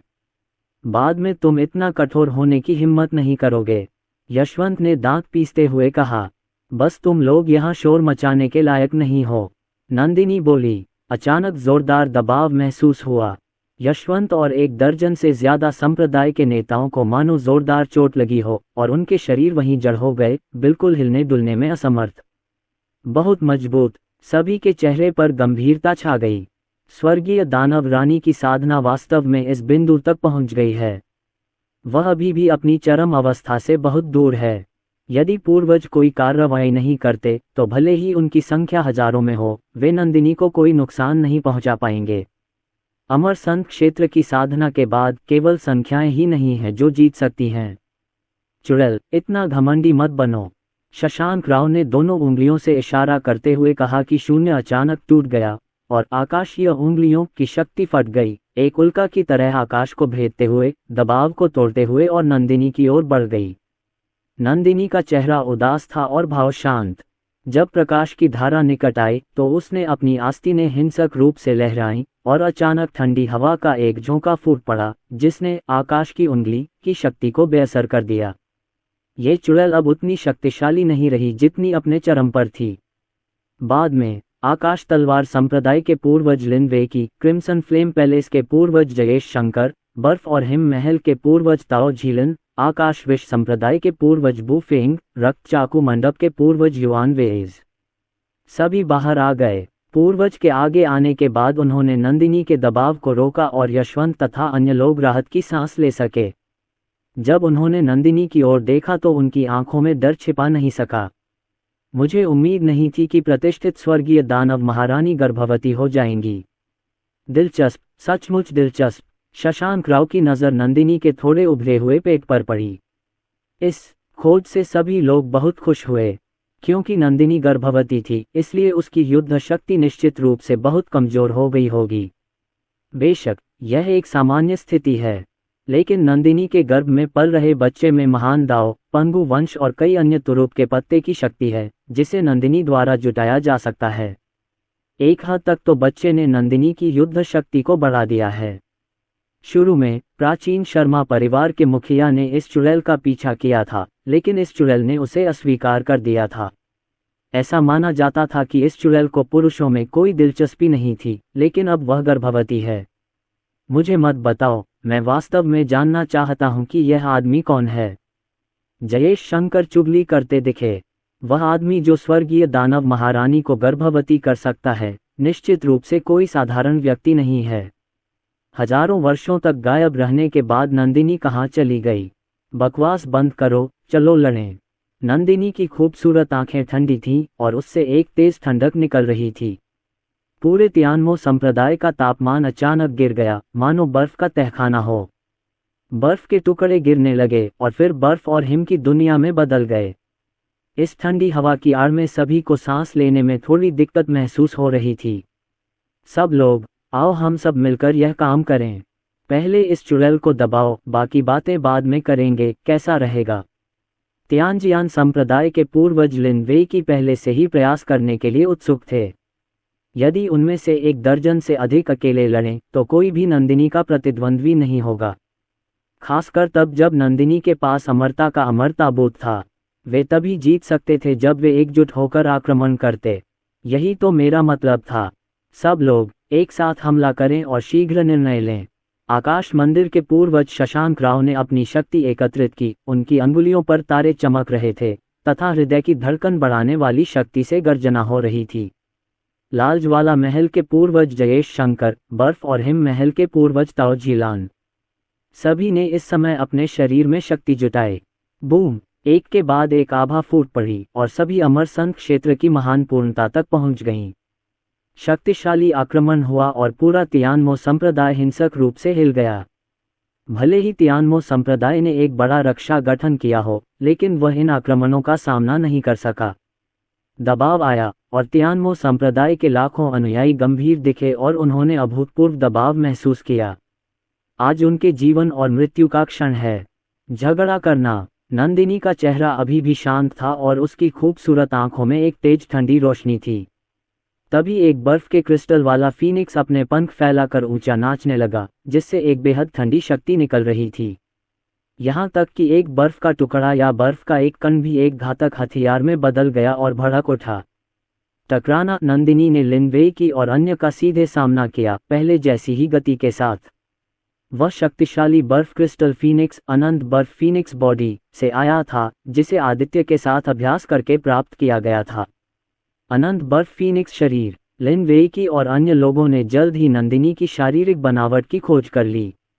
ये चुड़ैल हजारों वर्षों से गायब थी और उसने वास्तव में अनंत बर्फ फीनिक्स शरीर का निर्माण किया। यदि उसकी साधना ताइक्सुआन क्षेत्र में पुनः स्थापित हो जाती है तो भले ही हम सेना में शामिल हो जाएं, हम निश्चित रूप से उसके प्रतिद्वंद्वी नहीं होंगे। शशांक राव की भौहें तन गईं और उनकी बूढ़ी आंखों में डर की एक झलक दिखाई दी। उन्होंने एक दूसरे की ओर देखा और फिर अपनी ताकत बढ़ा दी। बूम! एक दर्जन से अधिक शक्तियां नंदिनी की अत्यंत ठंडी शक्ति से मुकाबला कर रही थीं। शक्तिशाली आक्रमण हवा में टकराया और बची हुई शक्ति शून्य को कुचलती हुई आगे बढ़ गई और पहाड़ ढह गए। मास्टर, हम आपकी मदद करने के लिए यहाँ हैं। दादी माँ और आदरणीय बैमेई बाहर भागे। उन्होंने नंदिनी द्वारा दी गई हृदयभक्षी गोली ले ली और उनका जीवन और मृत्यु सब नंदिनी के नियंत्रण में था। यदि नंदिनी हार गई तो वे जीवित नहीं बचेंगे। दादी माँ ने सांप के सिर वाला चांदी का डंडा हाथ में लिया और जादुई शक्ति आकाश निगल का प्रयोग किया। विशालकाय अजगर उछल पड़ा, अपना खूनी मुंह खोला और बर्फ और हिम महल के पूर्वज ताओ झीलन की ओर लपका। ताओ झीलन को इस भयानक हमले से अपने सिर में झुनझुनी महसूस हुई। उसने हिचकिचाने की हिम्मत नहीं की और तुरंत बचाव के लिए अपने हाथ खोल दिए। विशालकाय अजगर ने ताओ झीलान को पीछे धकेल दिया और फिर दोनों में जमकर लड़ाई हुई। आदरणीय बैमेई ने रक्त ज्वाला दानव चाकू हाथ में लिया और रक्त चाकू मंडप के पूर्वज युआन वेइजे के सामने आ गए। दोनों ही बहुत शक्तिशाली थे और कुछ देर के लिए यह बताना मुश्किल था कि कौन बेहतर है। आसपास का शून्य लगातार टूट रहा था और गति अत्यंत तीव्र थी। ताओ झिलान और युआन वेइज के बिना नंदिनी स्पष्ट रूप से अधिक आराम में थी। तीनों युद्ध क्षेत्र थोड़े समय में ही संतुलन पर पहुंच गए और जीतना मुश्किल था। दानव पंथ की ताकत को कम करके नहीं आंका जाना चाहिए। वो फेगुआंग ने अपनी आंखें सिकुड़ते हुए बुदबुदाया। यशवंत और अन्य लोग प्रयास करने के लिए उत्सुक थे। तियानजियान संप्रदाय के सभी लोग, मेरी आज्ञा सुनो, इस संत भगवान का अनुसरण करो, हत्या करो, स्वर्ग की ओर से न्याय लागू करो और इन राक्षसों को खत्म करो। कांगकियोंग मंदिर के सभी लोग, मेरी आज्ञा सुनो, इस महल के स्वामी को मारने के लिए उसका अनुसरण करो। चियान तियानगोन के सभी लोग, मेरे आदेश को सुनो, इस महल मास्टर को मारने के लिए उसका अनुसरण करो। थोड़ी देर में विभिन्न सेनाओं के बलवान लोग बाहर निकल आए। लाखों शक्तिशाली पुरुष, भयंकर और हत्यारे। आइए आज हम जी जान से लड़ें। अगर मैं मर भी जाऊं तो इन पाखंडियों की खाल उतार दूंगा। मारना। काले और सफेद लुओशा, 5 महान बुजुर्गों ने दानव पंथ के लाखों अनुयायियों का नेतृत्व किया और बिना किसी हिचकिचाहट के हत्या करने के लिए आगे बढ़े। मास्टर, क्या हमें कार्रवाई करनी चाहिए? वीर ने आंखें उठाकर पूछा, लेकिन पाया कि उसके सामने का स्वामी गायब हो गया था। क्या बकवास है? मालिक कहाँ है? अर्जुन, क्या तुमने गुरु को देखा है? वीर ने चारों ओर देखा, लेकिन उसे स्वामी कहीं नजर नहीं आए। अर्जुन भी असमंजस में था। गुरु तो अभी उसके सामने ही थे। पलक झपकते ही वे कैसे अदृश्य हो गए। मालिक, लगता है जल्दी से बाहर चले गए हैं। केशिनी ने चमकती आंखों से आगे देखा। जैसे ही शून्य टूटा, आदित्य वास्तव में यशवंत और अन्य लोगों के पीछे आ गया। सभी लोग, ये नेता आपकी मदद के लिए यहाँ है। यद्यपि आदित्य के चेहरे पर कोई भाव नहीं था, फिर भी उसकी आंखों की गहराई में एक ठंडी रोशनी थी। उसे सबसे पहले झींगा सैनिकों और केकड़े जनरलों के इस समूह से छुटकारा पाना था और फिर नंदिनी की मदद के लिए जाना था। नेता, ठीक है, ठीक है, नेता की मदद से हम और भी शक्तिशाली हो जाएंगे। वू फेईगुआंग बहुत खुश हुआ। सभी ने नेता की ताकत देखी, जिसे पूर्वजों के स्तर का पहला व्यक्ति कहा जा सकता था। यदि नेता ने कार्रवाई की होती, तो काले और सफ़ेद राक्षस और 5 महान बुजुर्ग कोई समस्या नहीं होते। बाघ को पंख लगाना, आप सही कह रहे हैं। आदित्य के मुंह के कोने थोड़े ऊपर उठे और फिर उसने अपनी हथेली से थप्पड़ मारा। अमरसंत क्षेत्र की छोटी सफलता की आभा फूट पड़ी और शक्तिशाली बल सीधे शून्य को भेद गया। वाह, नेता की ताकत और भी मजबूत लग रही है। ऐसा क्यों लग रहा है कि नेता की हथेली की दिशा थोड़ी भटक गई है? अरे, नेता की हथेली हमारी ओर आ रही है। वो फेईगुआंग की आंखें चौड़ी हो गईं और वह दंग रह गया। विशाल ताड़ का पेड़ आकाश से गिर गया, जिससे सूर्य का प्रकाश अवरुद्ध हो गया और पृथ्वी कुछ समय के लिए अंधकार में बदल गई, जिससे अपने चेहरे के सामने हाथ देखना भी असंभव हो गया। जल्द ही हथेली की शक्ति ने वू फेईगुआंग, यशवंत और अन्य को घेर लिया। नेताजी, आप क्या कर रहे हैं?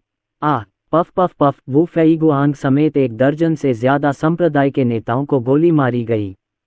हरिनारायण और कियू झेंगक्सिन, जो आदित्य के सबसे करीबी थे, को सरेआम पीट पीट कर लहूलुहान कर दिया गया। उनकी आत्माएं नष्ट कर दी गईं और वे मर गए।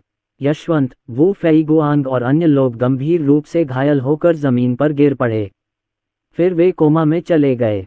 उनकी सांसें बहुत कमजोर हो गई थीं और उनकी जान खतरे में थी। हर कोई अचंभित था। धर्मी शक्तियां स्तब्ध रह गईं तथा राक्षस संप्रदाय भी स्तब्ध रह गए। क्या बकवास है! दानव संहारक गठबंधन के नेता ने प्रमुख धर्मी ताकतों के नेताओं को मार डाला। क्या ये हो सकता है कि यह नेता उनका सहयोगी था? महल मास्टर, संप्रदाय गुरु, चान त्यानगोंग और तियानडू संप्रदाय के बलवान लोग चिल्लाए। उनके महल के स्वामी और संप्रदाय के स्वामी मौके पर ही मारे गए। घटना अचानक घटी और उन्होंने कोई प्रतिक्रिया नहीं दी। हरिनारायण और कियू झेंगक्सिन को तब तक समझ नहीं आया कि उनकी मृत्यु कैसे हुई। एलायंस, आदित्य, तुम क्या कर रहे हो? प्रमुख सेनाओं के पूर्वजों ने भी आदित्य की असामान्यता को देखा और वे क्रोधित हुए और सवाल उठाया। हे, क्या ये स्पष्ट नहीं है? मैं चाहती हूं कि आप मरें।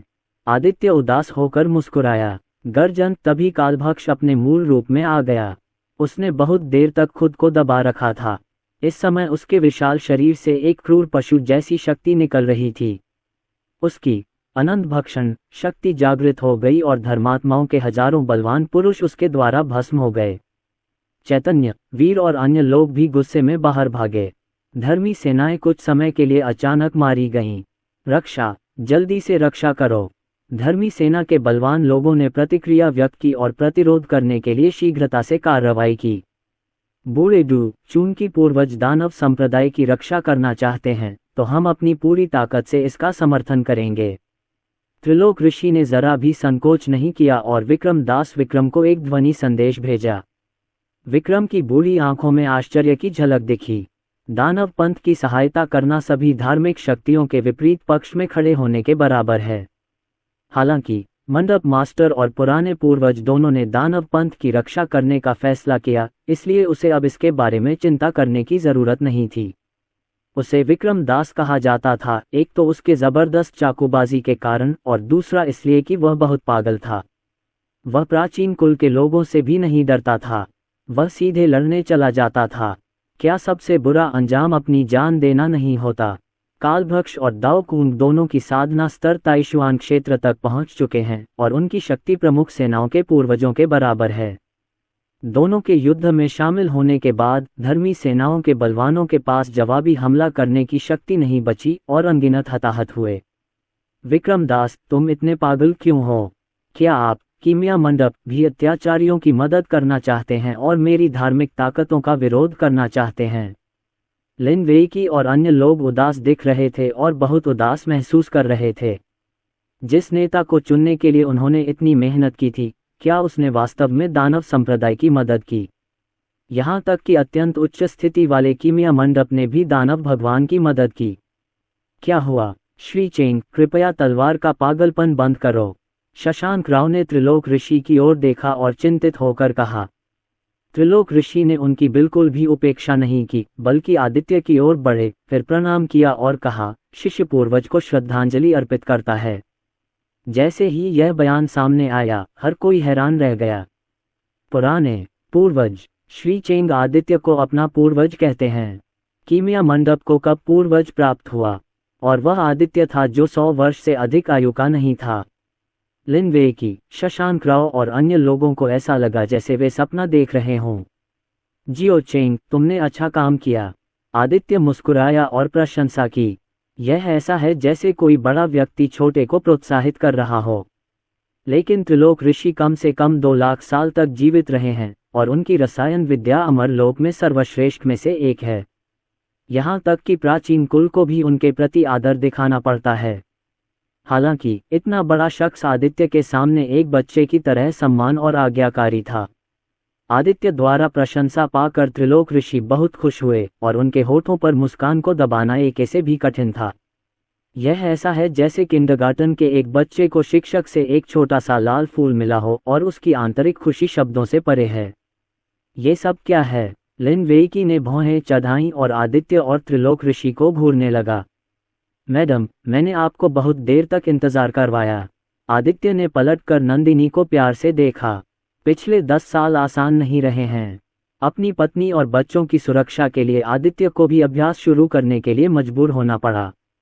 यद्यपि मैं अधिकांश समय सिस्टम पर निर्भर रहता हूँ, फिर भी यह मेरे पहले के अस्तव्यस्त जीवन की तुलना में बहुत कठिन है। पति। नंदिनी और आदित्य ने एक दूसरे को देखा। उनकी ठंडी सुंदर आंखें शरद ऋतु के पानी की तरह बहुत कोमल हो गईं। पेट में पल रहा बच्चा भी उत्साह से जयकार कर रहा था। उनका 3 सदस्यीय परिवार अंततः पुनः एक हो गया। ये व्यक्ति नेता का पति है। दादी माँ, आदरणीय श्वेतभान, काला और सफ़ेद राक्षस और अन्य लोग आश्चर्य से एक दूसरे को देखने लगे। इसमें कोई आश्चर्य नहीं कि वह दानव पंथ की मदद करना चाहता है। हम वास्तव में अंत में एक परिवार हैं। हड्डी की उम्र 100 साल से अधिक नहीं है, लेकिन खेती का स्तर ताइक्सुआन क्षेत्र तक पहुंच गया है और ताकत बहुत प्रभावशाली है। नेता की दृष्टि वास्तव में शातिर है और केवल इस तरह का राक्षस नेता के साथ रहने के योग्य है। आदरणीय बैमेई ने आदित्य की ओर प्रशंसा से देखा। इस चाचा के बारे में उनके मन में कई अटकलें हैं। यद्यपि वे जानते थे कि मेरे चाचा सरल नहीं थे, फिर भी उन्हें अपनी आंखों से देखने के बाद ही यह एहसास हुआ कि नेताजी की दूरदर्शिता कितनी अच्छी थी। तुम एक युगल हो। लिन वेईकी, शशांक राव और अन्य लोग बदसूरत लग रहे थे, मानो उन्होंने मल खा लिया हो। उन्होंने जो नेता चुना वह जासूस निकला। क्या घोड़े पर पैर रखना बहुत दर्दनाक नहीं है? इसमें कोई आश्चर्य नहीं कि आदित्य ने उन्हें शुरू से अंत तक आगे बढ़ने के लिए मजबूर किया। पता चला कि हमने उनके कूदने के इंतजार में एक गड्ढा खोद रखा है। वे सभी आदित्य और नंदिनी के जाल में फंस गए। अब वे पूरी तरह से बर्बाद हो चुके हैं। दानव संप्रदाय में नंदिनी, हुआ ग्रैनी, बैमेई वेनरेबल, कालभक्ष और दाओ कून सहित 5 मजबूत पुरुष हैं, जो उनसे मुकाबला करने के लिए पर्याप्त हैं। यद्यपि आदित्य के पास अमरसंत क्षेत्र में साधना का एक छोटा स्तर ही है, फिर भी उसके पास विभिन्न विधियां और शक्तिशाली ताकत है, और वह इन पुराने अमर लोगों की तुलना में ज़्यादा कमज़ोर नहीं है। ऐसे में उन्हें अब भी क्या लाभ है? हम मूर्ख बनाए गए। लिन वेईकी ने गुस्से से अपने दांत पीस लिए और भयंकर रूप से शाप दिया। अब ये जानने में बहुत देर हो चुकी है। तुम सब आज मर जाओगे। 3000 साल पहले किए गए खूनी हिसाब का आज 2 गुना भुगतान किया जाएगा। नंदिनी अपने हाथ में बर्फ की तलवार पकड़े हुए है, जो उसके शरीर में बर्फ की फीनिक्स की शक्ति और उसके बच्चे द्वारा उसे दी गई शक्ति को संघनित कर रही है। भयानक शक्ति का विस्फोट हुआ और एक तलवार आकाश और पृथ्वी पर गिरती हुई तुरंत गिर पड़ी। टकराना, टैप टैप टैप टैप। लिन वेईकी और अन्य लोगों ने अपनी पूरी कोशिश की, लेकिन फिर भी उन्हें पीछे हटने के लिए मजबूर होना पड़ा। तुम्हारे शरीर में वह शक्तिशाली बल क्या है? लिन वेईकी और अन्य लोग नंदिनी को भयभीत होकर देखने लगे। उन्हें लगा कि नंदिनी और अधिक मजबूत हो गई है। तो क्या उसने अभी अपनी पूरी ताकत नहीं लगाई? नंदिनी मंद मंद मुस्कुराई। यद्यपि उसका बच्चा अभी तक पैदा नहीं हुआ है, फिर भी वह उसके साथ लड़ने और दुश्मन को मारने में सक्षम है। यहाँ ज्यादा देर मत रुको, चले जाओ। लिन वेईकी की आंखें घूम गईं और फिर वह अपनी तलवार के साथ सीधे शून्य में उड़ गया, इस जगह से भागने की कोशिश कर रहा था। शशांक राव और जयेश शंकर जैसे पूर्वज भी पलायन कर गए। मैं इस घोड़े से कैसे लड़ सकता हूँ? उनके पास जीतने की कोई संभावना नहीं है। छोड़ना चाहते हैं? तुम अपने आप को बहुत ऊंचा समझते हो। आदित्य ने उपहास किया। उन्होंने अंतरिक्ष की शक्ति को संघनित कर दिया, जिससे सैकड़ों मील तक फैली अंतरिक्ष व्यवस्था अव्यवस्थित हो गई और सीधे अवरुद्ध हो गई। क्या चल रहा है? क्यों मैं अभी भी वहीं क्यों हूँ जहाँ मैं हूँ? जल्द ही लिन वेईकी और अन्य लोगों को पता चल गया कि कुछ गड़बड़ है। यद्यपि उन्होंने अपना सर्वश्रेष्ठ प्रयास किया, फिर भी वे दानव संप्रदाय से बच नहीं सके। लगता है जगह अवरुद्ध हो गई है। शशांक राव को अपनी खोपड़ी सुन्न महसूस हुई। क्या तुमने ये किया? आप अंतरिक्ष की शक्ति में भी कुशल हैं। शशांक राव और अन्य लोग आदित्य को भयभीत होकर देखने लगे। मुझे याद है कि जब दुष्ट दानव संत जू लांगटियन पाताल लोक के पहाड़ों में घुसा था तो उसने भी अंतरिक्ष के नियम को समझ लिया था, लेकिन अंत में तुमने उसे रोक दिया था। तुम्हारी अंतरिक्ष शक्ति जू लांगटियन से बेहतर है। उस समय मुझे लगा होगा कि आप अंतरिक्ष की शक्ति में निपुण हैं। शशांक राव को अचानक एहसास हुआ, आदित्य ने उन्हें शुरू से ही धोखा दिया। आदित्य अपने शिष्यों को मार्शल आर्ट सम्मेलन में भाग लेने के लिए लाया था, ताकि उनके आंतरिक घेरे में घुसपैठ कर सके और फिर अंदर और बाहर से नंदिनी के साथ सहयोग कर सके। वाह, चाचा तो अंतरिक्ष की शक्ति में भी निपुण हैं। आप एक ऐसे पुरुष होने के योग्य हैं जो नेता को गर्भवती कर सकते हैं। मैं घोषणा करता हूं कि अब से चाचा मेरे आदर्श हैं। दानव पंथ के सभी लोग आदित्य को प्रशंसा की दृष्टि से देख रहे थे। चाचा ने वास्तव में अकेले ही धर्मी ताकतों के 1 दर्जन से अधिक पूर्वजों को रोक दिया। सब लोग, हम ये जगह तभी छोड़ सकते हैं जब हम इस लड़के को मार डालें।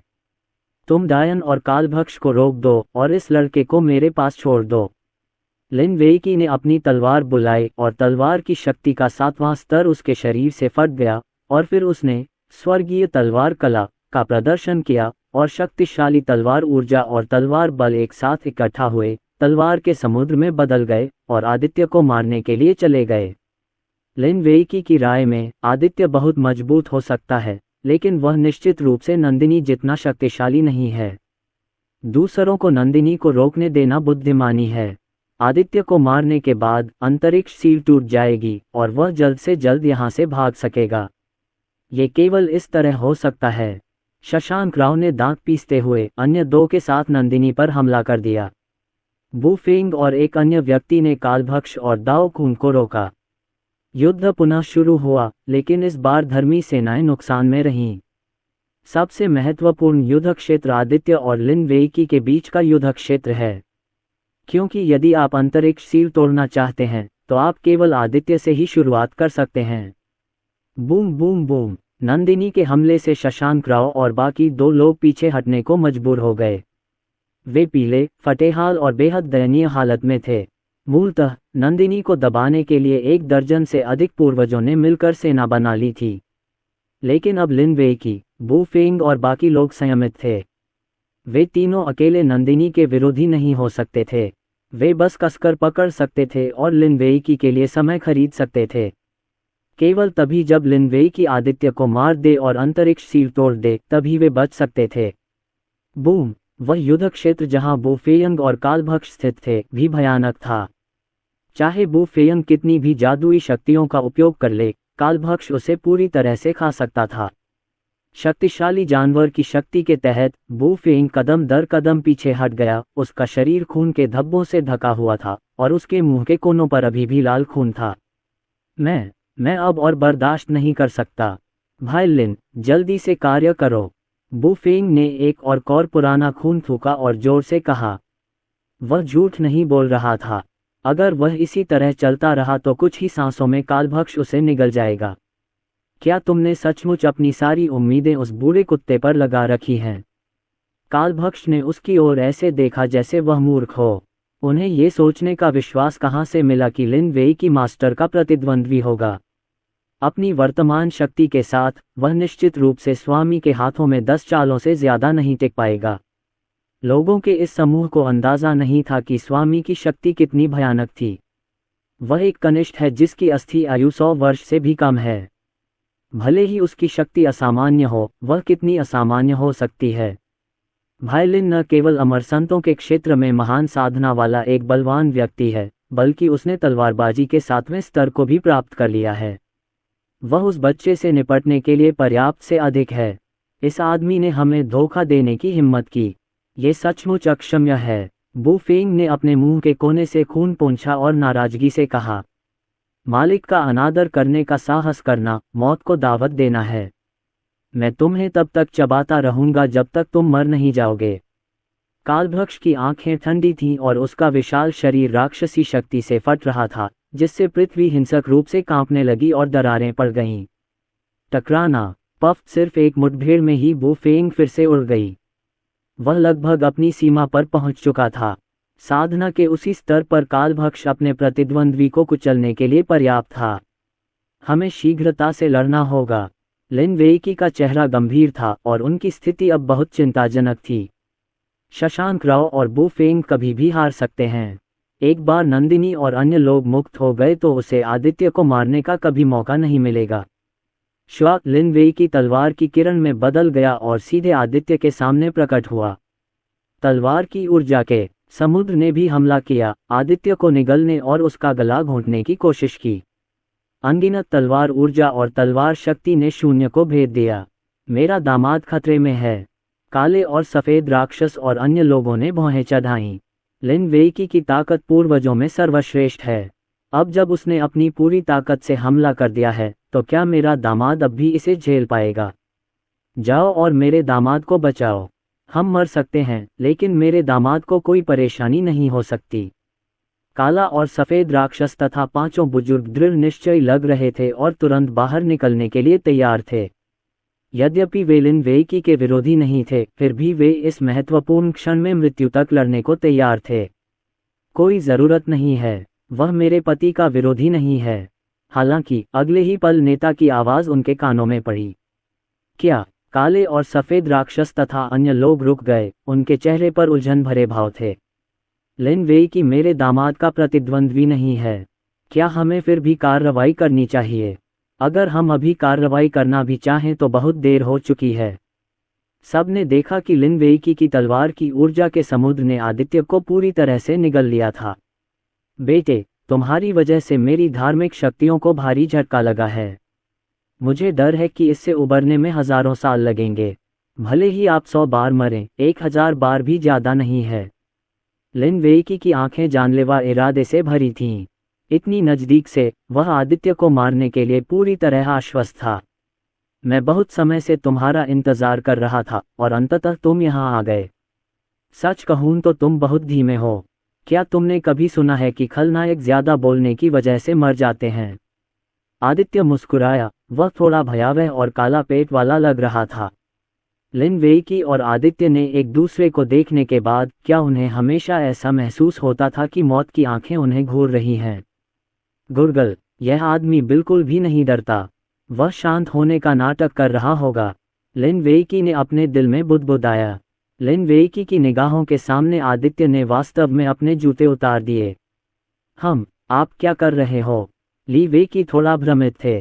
क्या इस आदमी का कोई शौक है? क्या मरने से पहले उसने अपने जूते उतार दिए थे? जूतों के सामने सभी प्राणी समान हैं। आदित्य ने जूते पकड़ रखे थे और उसके शरीर में सांसें बहुत धीमी थीं, बिल्कुल शांत झील की तरह, बिना किसी जानलेवा आभा के। क्या आप मेरी तलवार को रोकने के लिए जूते का उपयोग करना चाहते हैं? एक क्षण के सदमे के बाद लिन वेईकी अचानक जाग गया। लेकिन आदित्य के इरादे को समझने के बाद लिन वेईकी को और भी हास्यास्पद और अपमानजनक लगा। उसकी तलवार शीर्ष ग्रेड हॉर्नमैंग अमर हथियार तक पहुंच गई है और तलवारबाजी के अपने 7वें स्तर के साथ वह शक्ति जो फट जाती है, यहाँ तक कि अमरसंत क्षेत्र की महान शक्ति को भी गंभीरता से लेना चाहिए। हालांकि आदित्य वास्तव में अपनी तलवार को रोकने के लिए जूते का उपयोग करना चाहता था। ये तो बस एक इच्छाधारी सोच है। लिन वेईकी ने ठंडी सांस ली। अब वह अधिक आश्वस्त था। उसकी नज़र में आदित्य एक लाश से अलग नहीं था। यह अंतरिक्ष सील जल्द ही टूट जाएगी। मेरे दामाद जी, यह क्या है? काला और सफ़ेद राक्षस तथा अन्य लोग भी अचंभित रह गए। उन्होंने कभी किसी को जूते को हथियार के रूप में इस्तेमाल करते हुए नहीं सुना था, लिन वेईकी को रोकने के लिए जूते का उपयोग करना तो दूर की बात थी, जो अमरसंत क्षेत्र की महान पूर्णता तक पहुंच गया था। हालांकि वीर और अन्य लोग जानते थे कि लिन वेईकी मर चुका है। सटीक रूप से कहें तो जिस क्षण गुरु ने अपने जूते उतारे, लिन वेईकी की मृत्यु निश्चित हो गई। तुम जल्दी ही हंस नहीं पाओगे। आदित्य ने जूते अपने हाथ में लिए और उन्हें अपने सामने तलवार की ऊर्जा के समुद्र की ओर पटक दिया। तलवार की ऊर्जा के इस समुद्र के सामने उसका शरीर इतना पतला था कि एक मजबूत विरोधाभास पैदा कर रहा था। मुझे सचमुच संदेह है कि क्या आपका दिमाग। लिन वेईकी ने बोलना समाप्त भी नहीं किया था, लेकिन जैसे ही जूते गिरे, दुनिया को नष्ट करने वाली एक शक्ति प्रकट हुई। टकराना बंद का जूतों में आदित्य की शक्ति थी, वहां महान दाव की शक्ति थी और पंगु के वंश की शक्ति थी। क्षण भर में ही तलवारबाजी का विशाल सागर कांप उठा और बिखर गया और फिर गायब हो गया। ली वेईकी, जो मूल रूप से बहुत प्रभावशाली था, अब केवल एक व्यक्ति और एक तलवार के साथ रह गया था। उसकी आंखें खाली थीं और ठंडा पसीना बह रहा था। तुमने मेरी तलवार की शक्ति तोड़ दी। क्या यह मुश्किल है? आदित्य ने अपना सिर हिलाया और फिर अपने हाथ से जूता निकाला।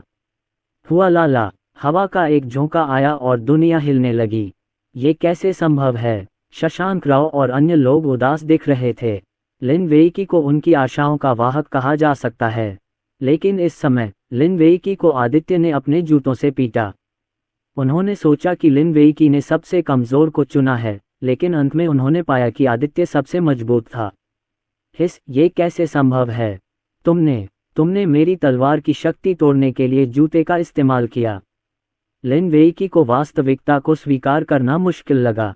उसे लगा कि भगवान ने उसके साथ मजाक किया है, लेकिन आदित्य के जूते फिर से खींच लिए गए और तेज हवा चल पड़ी। हालांकि उसने अपनी तलवार की शक्ति से प्रतिरोध किया, फिर भी वह प्रभावित हुआ। उसका शरीर टूट गया और खून बहने लगा। लिन वेईकी चीख पड़ी। इससे भी अधिक भयावह बात यह है कि जूता तुरंत ही उसके ऊपर गिर गया। यदि आदित्य का जूता उसे लग जाता तो संभवतः वह फट जाता और मर जाता। लिन वेईकी को संकोच करने की हिम्मत कैसे हुई? उसने क्यूई और रक्त जलाया और उसकी शक्ति बढ़ गई। बूम! शक्तिशाली आभा सीधे आकाश में फैल गई, जिससे स्वर्ग और पृथ्वी से अजीब घटनाएं आकर्षित हुईं। तलवार आकाश को तोड़ती है। लिन वेईकी ने फिर से अपनी तलवार से वार किया। आदित्य ने टालमटोल या चकमा नहीं दिया, लेकिन फिर भी लिन वेईकी पर सख्त रुख अपनाने का फैसला किया। टकराना! केंडो की शक्ति जूतों से टकरा गई। बूम! बलों के टकराव के कारण एक शक्तिशाली प्रभाव उत्पन्न हुआ तथा सभी की दृष्टि कुछ समय के लिए धुंधली हो गई। Tap tap tap! इस बार लिन वेईकी और आदित्य दोनों के आंकड़े पीछे चले गए। ये तो बस एक टाई थी।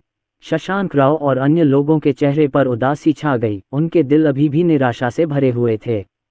पुकारना! लिन वेईकी की सांस फूल गई। उसने डरते हुए आदित्य की तरफ देखा। उसकी आंखें डर से भरी थीं। क्या ये घोड़ा सचमुच मनुष्य है? आदित्य ने अमरसंत क्षेत्र में अपने छोटे साधना स्तर का उपयोग करके उसकी महान अमरसंत क्षेत्र साधना को चुनौती दी। मुख्य बात यह है कि आदित्य की अस्थि आयु 100 वर्ष से भी कम है। यदि इसे बढ़ने दिया गया तो 8 प्राचीन जनजातियां कूड़ा कचरा बन जाएंगी। नमस्ते, आप किस बारे में सोच रहे हैं? अचानक पीछे से आदित्य की आवाज आई। लिन वेईकी की आंखें चौड़ी हो गईं, थोड़ी सुस्त। क्या बकवास है? आदित्य सामने नहीं है क्या? मेरे पीछे क्यों है? नहीं, यह एक प्रतिबिंब है। लिन वेईकी ने अपने सामने आदित्य को घूरा और पाया कि उसकी अभिव्यक्ति कठोर थी और उसने पलक भी नहीं झपकाए। पफ! लेकिन तब तक बहुत देर हो चुकी थी। आदित्य का जूता अचानक बाहर आया और एक ही झटके में लिन वेईकी का सिर चकनाचूर हो गया और खून की धुंध चारों तरफ फैल गई। तुम अभी मरे नहीं हो, चलते रहो। अमर संत लोक में यदि किसी बलवान व्यक्ति का शरीर नष्ट भी हो जाए तो भी उसे केवल एक आत्मा से पुनर्जीवित करके पुनः जीवित किया जा सकता है। लेकिन आदित्य ने उसे पुनर्जीवित होने का मौका नहीं दिया। जूते लगातार खींचे जा रहे थे और अत्यंत भयानक शक्ति के साथ फट रहे थे। Puff puff puff! Lin Weiqi का शरीर लगातार टूटता रहा और यहाँ तक कि उसकी आत्मा भी नष्ट हो गई। पुराना पूर्वज तियानजियान संप्रदाय के सभी लोगों के चेहरे भूरे थे और आवाजें कांप रही थीं। पूर्वज गिर गया है। आदित्य के जूते के नीचे मर गया। अब पवित्र प्रभु अभी भी गंभीर रूप से घायल और बेहोश हैं और पूर्वज की मृत्यु हो गई है। आहम, यशवंत को खून की उल्टी हुई और वह बड़ी मुश्किल से होश में आया। गद्दार, आदित्य गद्दार है। पुराने पूर्वज, कृपया कार्रवाई करें और इस गद्दार को मार डालें। यशवंत ने अपनी आखिरी ताकत से चिल्लाकर अपनी रक्षा की। पवित्र प्रभु, पूर्वज गिर गए हैं। महान बुजुर्ग चेन जियामू फूट फूट कर रोए। तियानजियान संप्रदाय पूरी तरह से समाप्त हो गया है। क्या? पफ, ये सुनकर यशवंत इतना क्रोधित हुआ कि उसे खून की उल्टी होने लगी और वह कोमा में चला गया। लिन वी की मर चुका है। हमारा भी काम हो गया। शशांक राव और अन्य लोगों ने अपना सिर हिलाया। अब चूंकि अंतरिक्ष सील अभी भी वहां है, वे लपेटे गए हैं और उनके पास बचने का कोई रास्ता नहीं है। राक्षस संप्रदाय की मृत्यु तिथि के बारे में क्या? ऐसा प्रतीत होता है कि आज उनकी धार्मिक ताकतों के लिए मृत्यु का दिन है। जुवानहुआंगडियन के लिए बीच में ही नौकरी छोड़ देना एक बुद्धिमानी भरा निर्णय था। हाओरान संप्रदाय भी बच निकला। सबको मार रहे आदित्य को देखकर नंदिनी के मुंह के कोने थोड़े ऊपर उठ गए। उसके मन में बहुत गर्व महसूस हो रहा था। यह उसकी नंदिनी का आदमी है। मात्र 10 वर्षों में ही मेरे पति की ताकत इतनी मजबूत हो गई है। भले ही वह पूरी कोशिश करे, वह कभी भी अपने पति के बराबर नहीं हो पाएगी। उसके पेट में पल रहा बच्चा भी खुश हो रहा था। मैं जिस आदमी को पसंद करती हूँ वह इतना बुरा कैसे हो सकता है? नंदिनी ने मुस्कुराते हुए कहा। हालांकि पति थोड़ा कामुक है, लेकिन वास्तव में उसकी ताकत के बारे में कुछ भी कहना नहीं है। हा, गुरु बहुत शक्तिशाली है। मारना। कालभक्ष उत्तेजित होकर हंस पड़ा। उसके पंजे फिर से बाहर आ गए और भक्षण शक्ति फूट पड़ी, मानो वह दुनिया की हर चीज को अपने अंदर खींचकर खा जाना चाहता हो। Tap tap tap tap. बू फेयंग के सारे हमले कालभक्ष ने निगल लिए। उस शक्तिशाली भक्षक शक्ति के सामने वह अपनी रक्षा भी नहीं कर सका और उसका शरीर बेकाबू होकर कालभक्ष की ओर उड़ चला। नहीं, मत करो, मुझे जाने दो, बू फेई ने कांपती हुई अंग्रेजी में विनती की। तुम्हें जाना है तो फिर मेरा पेट कौन भरेगा? कालभक्ष ने बू फेइंग को एक ही घूंट में निगल लिया और फिर धीरे धीरे चबाना शुरू कर दिया। फाड़ने वाला दर्द हुआ और बू फेइंग ने दयनीय चीखें निकालीं। पूर्वज, तियानडू संप्रदाय के सभी लोग इतने भयभीत हो गए कि वे सभी जमीन पर घुटने टेक बैठे। गुल्लू, प्राचीन क्रूर जानवर वास्तव में डरावने हैं, लेकिन सौभाग्य से वे दुश्मन नहीं हैं। दादी माँ और आदरणीय बैमेई दोनों भयभीत थे। तुम्हें पता ही होगा कि तियानडू संप्रदाय के पूर्वज बू फेयंग विष से लथपथ थे, लेकिन कालभक्ष ने उसे अनदेखा कर दिया और उसे निगल लिया। ये तो घोर अपमानजनक था। मेरे चाचा कालभक्ष और अन्य लोगों की सहायता के बिना राक्षस संप्रदाय कैसे हार सकता था? आज धर्मी ताकतों का अंत है। मरना। एक अन्य युद्ध क्षेत्र में विक्रमदास विक्रम भी रक्तपिपासु था। रक्तचाकू मंडप के कुलपति युआन वेस को कदम दर कदम पराजित किया गया। उनके हाथ हिंसक रूप से कांप रहे थे और वह मुश्किल से तलवार पकड़ पा रहे थे। विक्रमदास की ताकत अभी भी बहुत भयानक थी। बूढ़ेडू, कृपया दया करो और उसे मेरे पास छोड़ दो। कालभक्ष ने उसकी ओर लालच भरी दृष्टि से देखा, अपना रक्तरंजित मुख खोला और भयंकर रूप से चूसने लगा। युआन वेस का शरीर भी नियंत्रण से बाहर हो गया और वह अपनी तलवार से कालभक्ष के पेट में समा गया। चीखें स्वर्ग और पृथ्वी के बीच गूंजती रहीं और फिर गायब हो गईं। डकार, स्वादिष्ट। कालभक्ष ने अपना पेट रगड़ा और बहुत संतुष्ट हुआ। 2 अमर संतों द्वारा इसे निगलने के बाद शरीर में शुद्ध शक्ति प्रवाहित हुई, जो वास्तव में एक महान टॉनिक थी। वरिष्ठ कालभक्ष, अगर मैं आपका खून पी लूं तो आपको कोई आपत्ति तो नहीं होगी न? अर्जुन ने कोशिश करने के लिए उत्सुक होकर अपनी लार निगल ली। कालभक्ष इतना डर गया कि जल्दी से वहां से भाग गया। उसने अपने गुरु के दूसरे शिष्य के बारे में सुन रखा था। ऐसा कहा जाता है कि ड्रैगन कबीले का खून उसने लगभग चूस लिया था। तुम किसी के प्रति भी लापरवाह हो सकते हो, लेकिन अर्जुन, तुम्हें उससे दूर रहना होगा, वरना पता नहीं कब तुम निचुड़ जाओगे। मेरी पत्नी, तुम और मैं मिलकर इन 3 बूढ़ों को मार डालेंगे। आदित्य नंदिनी की ओर चला। उस सुंदर आकृति को देखकर उसे बहुत राहत महसूस हुई। अंततः उसके पास अपनी पत्नी और बच्चों की रक्षा करने की शक्ति आ गई। बस नंदिनी के उदर से शक्तिशाली शक्तियां निकल रही थीं। नंदिनी के जवाब देने से पहले ही उसके पेट में पल रहा बच्चा इसका इंतजार कर रहा था। इन बूढ़ों को मार डालो। ये बहुत दिलचस्प लगता है। तुम्हारे बच्चे के जन्म के बाद परियों की दुनिया में शांति नहीं रहेगी। नंदिनी ने धीरे से उसके पेट पर हाथ फेरा और प्यार से कहा, मेरी बच्ची खेलना चाहती है, इसलिए उसे खेलने दो। ज्यादा से ज्यादा मैं पूरी परी दुनिया को नष्ट करके उसके लिए एक मनोरंजन पार्क बना सकती हूँ। आदित्य ने स्नेहपूर्वक कहा। शशांक राव और अन्य लोग 2 लोगों के बीच फंस गए थे। नहीं, 3 लोगों के बीच फंस गए थे, डर से कांप रहे थे और एक शब्द भी बोलने की हिम्मत नहीं कर पा रहे थे। तो फिर मैं भी आपके बच्चे का खिलौना बन जाऊं? क्या आपको लगता है कि आप मुझे कोई रास्ता दे सकते हैं? शशांक राव ने विनम्रता से पूछा। मैं आपके बच्चे का रक्षक बनने को तैयार हूं, मुझे आशा है कि रानी मेरी मदद करेगी। तो मैं आपके बच्चे का गुलाम बनने को तैयार हूं, कृपया अपना हाथ उठाए, रानी। कुछ देर सोचने के बाद अन्य 2 लोग धड़ाम से जमीन पर घुटने टेककर दयनीय ढंग से विनती करने लगे। जब तक वे जीवित रह सकते हैं, वे कुछ भी करने को तैयार हैं। क्या इसे लपेटना पड़ेगा? शशांक राव और अन्य लोगों के शब्दों ने सभी को हंसाया और रुलाया। किसी महाशक्ति के पूर्वज को इतनी विनम्रता की क्या जरूरत? जिंदा रहने के लिए वह आदित्य के बच्चे का रक्षक बनने को तैयार है, या फिर गुलाम भी। मेरी पत्नी, तुम क्या सोचती हो? आदित्य नंदिनी के पास आया और कुशलता से उसकी पतली कमर पर अपनी बाहें डाल दीं। सुगंध तुरंत उसकी नाक में भर गई, जिससे उसे शारीरिक और मानसिक रूप से खुशी महसूस हुई। कोई गंभीरता नहीं। नंदिनी ने आदित्य की ओर आंखें घुमाईं, उसे डर था कि इस आदमी के हाथ ईमानदार नहीं हैं। आदित्य और नंदिनी ने सार्वजनिक रूप से अपने प्यार का प्रदर्शन किया और कुंवारे लड़कों के एक समूह को प्रताड़ित किया।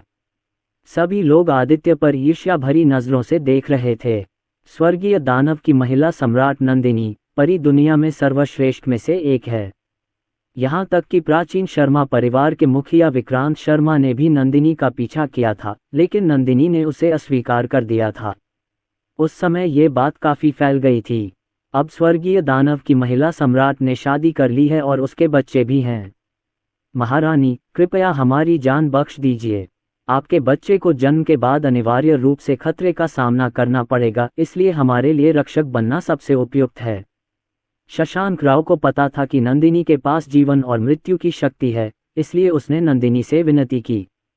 इससे पहले वे सभी उसे चुड़ैल कहते थे, लेकिन अब वे सभी नंदिनी को लेडी एम्प्रेस कहते हैं, जिसे जीवित रहने की इच्छा से भरा कहा जा सकता है। नंदिनी को लगा कि शशांक राव और अन्य लोगों ने जो कहा वह वास्तव में उचित था। लेकिन सवाल यह है कि क्या उसका बच्चा सचमुच खतरे में होगा? अगर कुछ अप्रत्याशित नहीं हुआ, तो उसका बच्चा जन्म से पहले ही अमर संतलोक में प्रवेश कर जाएगा, पंगु वंश और महान दाव खजाने वाले शरीर के साथ। ये निश्चित नहीं है कि इस परिलोक में कोई भी उसे नुकसान पहुंचा सके। आप किस तरह का रक्षक चाहते हैं? मैं युवा स्वामी का रक्षक हूँ। मैडम, ये बूढ़े जवान मालिक के रक्षक बनने के लायक नहीं हैं। मेरी राय में इन्हें सीधे निगल जाओ। कालभक्ष ने लालच से अपने होंठ चाटे और राक्षस की शक्ति प्रकट हुई, जिससे शशांक राव और अन्य 2 भयभीत होकर एक के बाद एक पीछे हट गए। तियांडु संप्रदाय के पूर्वज बुफेंग और जुएदाओ मंडप के पूर्वज युआन वेज सभी को कालभक्ष ने निगल लिया और परिष्कृत कर दिया। इसलिए जब शशांक राव और अन्य 2 ने कालभक्ष को देखा तो वे डर गए। कुल मिलाकर कालभक्ष को तुम्हें निगल जाने देना अधिक लागत प्रभावी है। आदित्य बुदबुदाया। शशांक राव और अन्य 2 लोग पीले पड़ गए। अन्य पूर्वज भी चिंतित थे। क्या वे सचमुच अपनी अंतिम सीमा पर पहुंच गए हैं? दानव संहार गठबंधन की स्थापना अभी कुछ समय पहले ही हुई है, लेकिन इसका विनाश होने वाला है। हे, बस मेरा खाना बन जाओ। कालभक्ष लालच से शशांक राव और अन्य लोगों की ओर चला। यदि वह उन सबको निगल लेता, तो 100 वर्षों के भीतर वह निश्चित रूप से अमरसंत क्षेत्र की पूर्णता तक पहुंच जाता और प्रमुख प्राचीन कुलों के शीर्ष शक्तिशाली लोगों के बराबर पहुंच जाता। बूम! लेकिन इस क्षण दूरी में शून्य अचानक फट गया। एक शक्तिशाली सांस आए। क्या हुआ? सभी लोग इसे आश्चर्य से देखने लगे। आगे टूटे हुए शून्य से 1 दर्जन लोग बाहर निकले। नेता एक अधेड़ उम्र का आदमी था, जिसकी आंखें तीखी और चेहरा पतला था। ये देखना मुश्किल नहीं था कि जवानी में वह कितना सुंदर भी था, और उसके बाल बीच से बनते हुए थे। उसके पीछे खड़े दर्जन भर लोगों के बाल भी बीच से कटे हुए थे। सिंह परिवार, ये प्राचीन सिंह परिवार है। हे भगवान, यहाँ तक कि प्राचीन कबीला भी चिंतित था। सांसों से यह पहचान पाना सभी के लिए कठिन था कि वह कौन है, लेकिन अनोखी उपस्थिति के कारण उन्होंने उसे एक ही नज़र में पहचान लिया। ये सभी दर्जन भर लोग प्राचीन सिंह परिवार से थे। मुख्य पात्र का नाम महेंद्र सिंह था। हालांकि वह ज्यादा बूढ़ा नहीं लग रहा था, लेकिन असल में उसकी उम्र 2 लाख साल से भी कम नहीं थी, जो कि बड़ी महाशक्तियों के पूर्वजों से भी ज्यादा थी। महेंद्र सिंह की साधना भी अमरसंत क्षेत्र की महान सफलता तक पहुंच गई थी, लेकिन उनकी आभा शशांक राव और अन्य की तुलना में बहुत मजबूत थी। एक ही साधना क्षेत्र में ताकत और कमजोरी में भी अंतर था, और यह अंतर बहुत बड़ा था। प्राचीन कबीले के लोग, नंदिनी ने भौहें चढ़ाईं और तुरंत सतर्क हो गई। अप्रत्याशित रूप से, यहाँ तक कि प्राचीन कबीला भी चिंतित था। आदित्य की आंखों में एक ठंडी चमक चमक उठी। दरअसल उसे उम्मीद थी कि प्राचीन कुल हस्तक्षेप करेगा। आखिर अमरता का अमर ताबूत परिलोक का पहला खजाना है। प्राचीन कुल कैसे मोहित न होता। हालांकि अपनी वर्तमान ताकत के साथ वह प्राचीन कबीले के सामने भी अपनी रक्षा कर सकता है। हम सीनियर कुन का अभिवादन करते हैं। शशांक राव और अन्य लोगों की आंखें चमक उठीं, मानो उन्हें कोई जीवन रक्षक तिनका मिल गया हो, और उन्होंने झुककर अभिवादन किया। लेकिन महेंद्र सिंह ने उनकी बात अनसुनी कर दी और त्रिलोक ऋषि की ओर चल पड़े और मुस्कुराते हुए बोले, बूढ़े चेंग, बहुत समय हो गया, कैसे हो? त्रिलोक ऋषि एक परी स्तर के कीमियागर हैं। यहाँ तक कि प्राचीन कुल को भी कीमिया मंडप से अमृत संसाधन खरीदने पड़ते हैं, इसलिए उन्हें त्रिलोक ऋषि का सम्मान करना होगा। हा, भाई कुन, कौन सी हवा आपको यहाँ ले आए? त्रिलोक ऋषि ने मुस्कुराते हुए उत्तर दिया, लेकिन उनके हृदय में एक बुरा पूर्वाभास था। बुरे और धर्मी लोगों के बीच युद्ध ने परिलोक में अशांति पैदा कर दी है। 8 प्राचीन कुलों में से एक होने के नाते हमारे सिंह परिवार को परिलोक की शांति और स्थिरता में योगदान देना चाहिए, और स्वाभाविक रूप से हम हाथ पर हाथ धरे नहीं बैठ सकते। महेंद्र सिंह भी एक पाखंडी इंसान है। वह अमर ताबूत के लिए आया था, लेकिन उसने कहा कि वह परिलोक की शांति और स्थिरता के लिए आया है। त्रिलोक ऋषि ने उनका परिचय तो नहीं कराया, लेकिन महेंद्र सिंह से परिचय कराया। भाई कुन, मैं आपका परिचय करा दूं, ये है हमारे कीमिया मंडप के पूर्वज आदित्य। महेंद्र सिंह ने उदास निगाहों से आदित्य की ओर देखा। कीमिया मंडप के पूर्वज? क्या बकवास है, मैंने इसके बारे में पहले कभी नहीं सुना। और किसके पूर्वज इतने युवा हैं? महेंद्र सिंह ने आदित्य की अस्थि आयु की भी जांच की और पुष्टि की कि उसकी आयु 100 वर्ष से कम है। वह तो इतना छोटा था, त्रिलोक ऋषि का पोता हो सकता था, है ना? वह अल्कमी पवेलियन का पूर्वज कैसे बना?